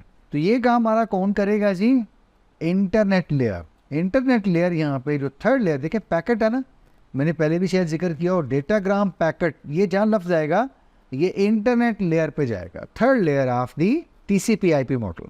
पैकेट कैसे बनेंगे, पैकेट फॉरवर्ड कैसे होंगे टीसीपी में, इंटरनेट लेयर पे हम बात करेंगे कि इंटरनेट लेयर की ये जिम्मेदारी है कि वो पैकेट्स को डील करेगी। नेटवर्क इंटरफेस की जिम्मेदारी है कि वो फ्रेम्स को डील करेगी। फिजिकल लेयर की जिम्मेदारी है कि वो हार्डवेयर के साथ डील करेगी। मैंने एक्चुअली ये सीक्वेंस में इसलिए रखे हैं ये एमसीक्यूज तरतीब से, आपको मैं चाह रहा था कि टीसीपी आईपी मॉडल भी साथ लर्न हो जाए, ताकि ऑब्जेक्टिव में अक्सर क्वेश्चन पूछा जाता है और सब्जेक्टिव में अगर ये आ जाता है तो ऑब्जेक्टिव के साथ साथ आपका वन गो में ये उधर भी रेडी हो रहा होगा। तो कुछ थोड़ा सा हम स्मार्ट नहीं सोच रहे, अच्छी बात है, सही है। तो अभी हमने 3 लेयर्स को क्विकली देख लिया। फिजिकल डील करेगी हार्डवेयर के स्पेक्स के साथ, नेटवर्क इंटरफेस, फ्रेम कैसे बनेंगे, फ्रेम फॉरवर्ड कैसे होंगे, इंटरनेट ये लेयर पैकेट देखेगी कि पैकेट कैसे बनेंगे, पैकेट कैसे फॉरवर्ड होंगे। नेक्स्ट क्वेश्चन है जी, the IP address hierarchy guarantees which of the following principles. तो आईपी एड्रेस जब बनाए जाते हैं या उनको डील किया जाता है तो कुछ प्रिंसिपल्स हैं जो गारंटी करने होते हैं। उनमें से सबसे पहला आप देखते हैं क्या है कि हर कंप्यूटर को दुनिया भर में, इवन वैन के ऊपर है और अगर लोकल कंपनी या कैंपस के अंदर लैंड पे है, तो उन सबको क्या मिलना चाहिए, एक यूनिक आइडेंटिफायर या यूनिक आईपी एड्रेस मिलना चाहिए ताकि कम्युनिकेशन इंश्योर की जा सके। 2 लोगों के एक जैसे रोल नंबर नहीं हो सकते, 2 लोगों के सेम पासपोर्ट नंबर या एनआईसी नंबर नहीं हो सकते, इसी तरह 2 कंप्यूटर्स के सेम आईपी एड्रेसेस नहीं हो सकते। तो ये पहला प्रिंसिपल है जो आईपी एड्रेस हायरार्की गारंटी करती है।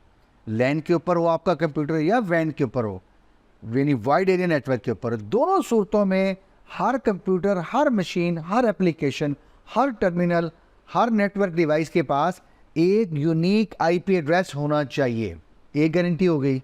Second, network number assignment must be coordinated globally, यानी ऐसा नहीं होना चाहिए कि हमने यहाँ एशिया में किसी एक सर्वर को कोई एक आईपी एड्रेस दे दिया और यूरोप वालों को पता ही नहीं है, वो कहें हमने भी इधर दे दिया है, आप क्या हो गए हैं, अब तो साहब 2 हो गए हैं, चले आप एक काम करें, आप अपनी फेसबुक रख लें, हम अपनी रख लेते हैं, एशिया वाले आपको अपनी रख लें, हम अपनी रख लेते हैं यूरोप वाली। नहीं, ऐसा नहीं है।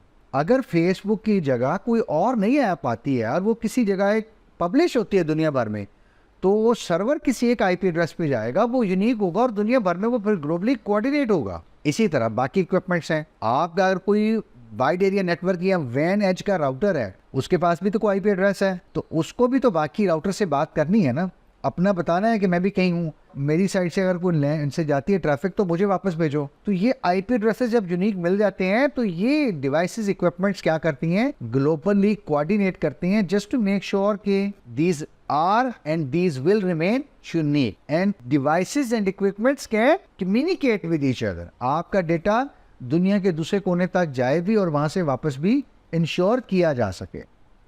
थर्ड, सफिक्स जो है ये क्या होते हैं, लोकल असाइन किए जाते हैं। हमने बात की प्रीफिक्स क्या है, नेटवर्क नंबर है, नेटवर्क नंबर को दुनिया भर में जाना चाहिए, ठीक है। यानी आईसीआई पाकिस्तान एक कंपनी है, ये तो दुनिया भर में पता चल गया। अब आईसीआई के अंदर डिपार्टमेंट्स 3 हैं, 4 हैं, 2 हैं, बिलाल साहब उसके हेड हैं, जमशेद साहब उसको लीड कर रहे हैं। ये ICI के अंदर की बात है। वर्चुअल यूनिवर्सिटी एक इदारा है, एक यूनिवर्सिटी है, ग्लोबली रिकग्नाइज हमने कर लिया। ये हमारा क्या है, प्रीफिक्स है, ये हमारा क्या है, नेटवर्क नंबर है। इनसाइड डिपार्टमेंट्स 4 हैं। अब हमने डेटा साइंस लॉन्च कर दी है। डेटा साइंस के हेड जो हैं वो कि शबीर साहब हैं, अली अब्दुल्ला साहब हैं, अली हमज़ा हैं वो, और उसके बाद फिर लैब ऐसी होगी। ये हमारी क्या है, इंटरनल डिटेल्स हैं। ये हम क्या रखेंगे, लोकल रखेंगे। ये हमारा क्या है, सफिक्स है। तो एक IP एड्रेस में जो नेटवर्क पार्ट होगा प्रीफिक्स होगा, that has to be shared coordinated globally across the globe, ताकि पता चल जाए कि एक नेटवर्क या एक डेस्टिनेशन पे ट्रैफिक जानी है तो वो वाया किस जगह से होके जानी चाहिए। जो सफिक्स हैं, जो मशीनों के यूनिक आइडेंटिफायर्स हैं, वो लोकली हमने कहा। इस केस में बात करें तो ISPs तक आ जाते हैं।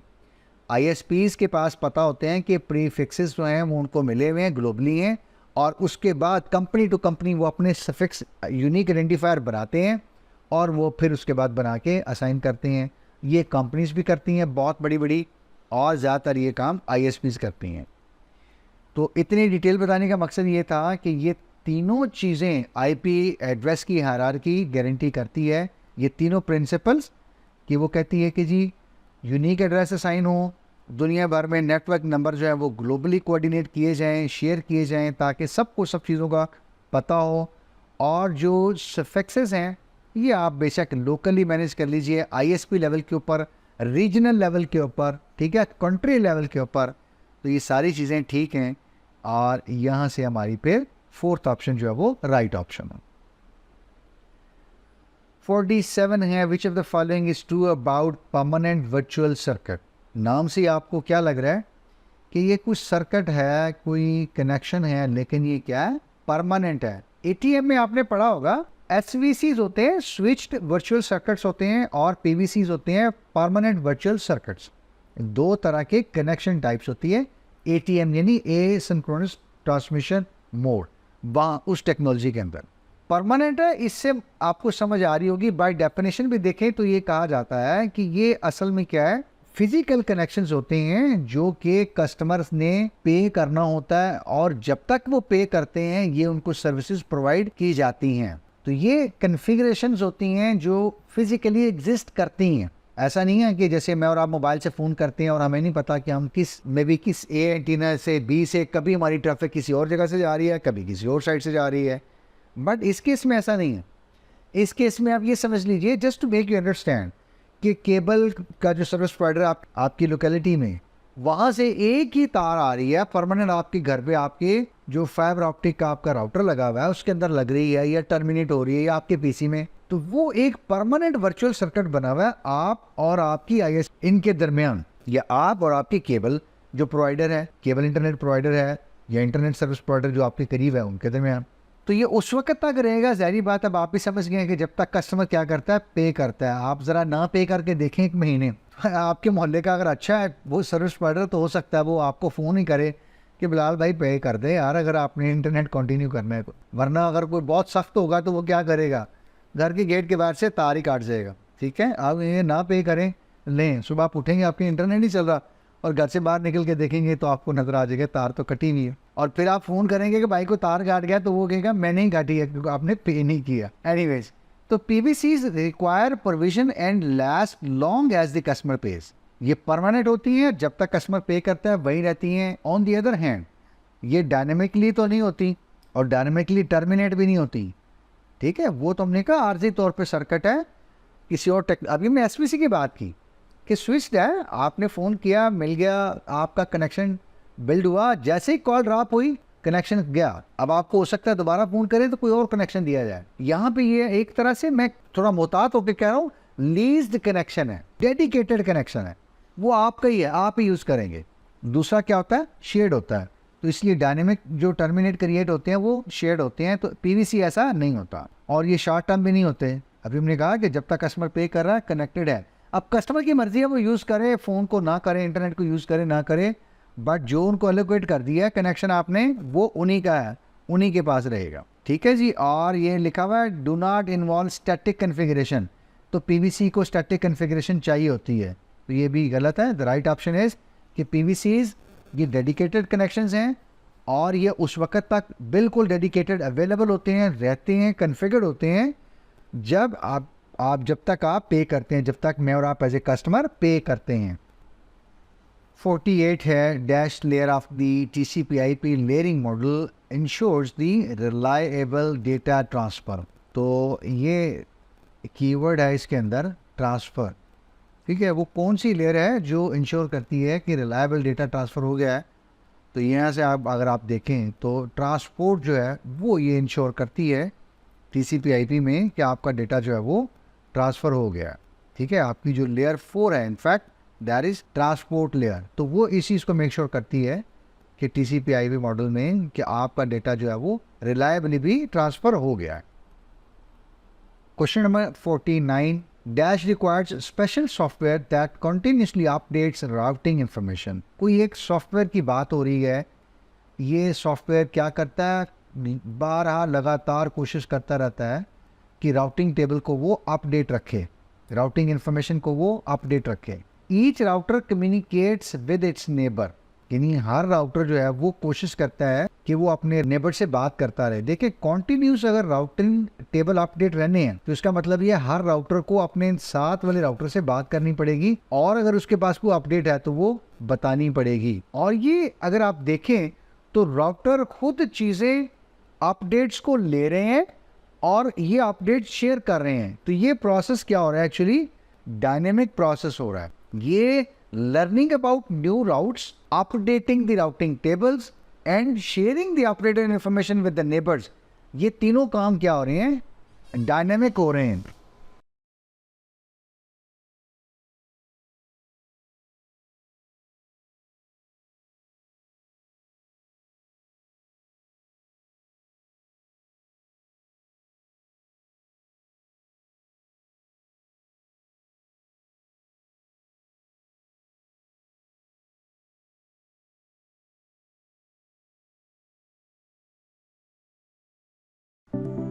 वीडियो देखने का बहुत शुक्रिया। हमने कोशिश की कि लास्ट मोमेंट पे एक तो आपको रिफ्रेशर दिया जाए और एटलीस्ट एक गैप एनालिसिस दिया जाए, कुछ थोड़ा सा आपको पता चल जाए कि क्या चीज़ें हैं जिनको थोड़ा सा भी अपने काम करना है, फिक्स करना है before appearing in your final exam. तो हमारी कोशिश कि हम ज़्यादा स्टूडेंट्स तक अपने कंटेंट्स को डिलीवर कर सकें, कोशिश कर सकें, लास्ट मोमेंट पर उनको रिफ्रेशर दे सकें, उनके एग्ज़ाम से पहले उनकी तैयारी करवा सकें, उनको हेल्प आउट कर सकें, उनका एग्ज़ाम पास करवा सकें। अगर वो पास पहले से कर रहे थे तो उनका 10-20% हमें स्कोर एलिवेट कर सकें। तो उसमें हमारा साथ दीजिए, हमारी हेल्प कीजिए, कोशिश कीजिए, help us reach maximum audience. अपने फेलो स्टूडेंट्स तक इस कंटेंट को शेयर कीजिएगा काइंडली।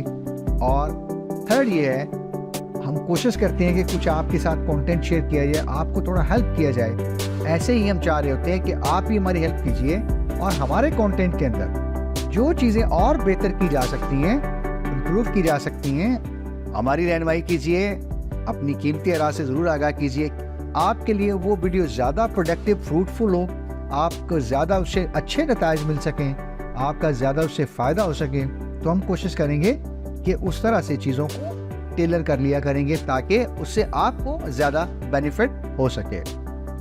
लास्टली यही कहूँगा कि चैनल से जुड़े रहिएगा। इंशाल्लाह इन फ्यूचर हम CS, IT, इसके साथ साथ मैनेजमेंट और बाकी सब्जेक्ट्स को भी इंट्रोड्यूस कर रहे होंगे, आपके लिए ला रहे होंगे।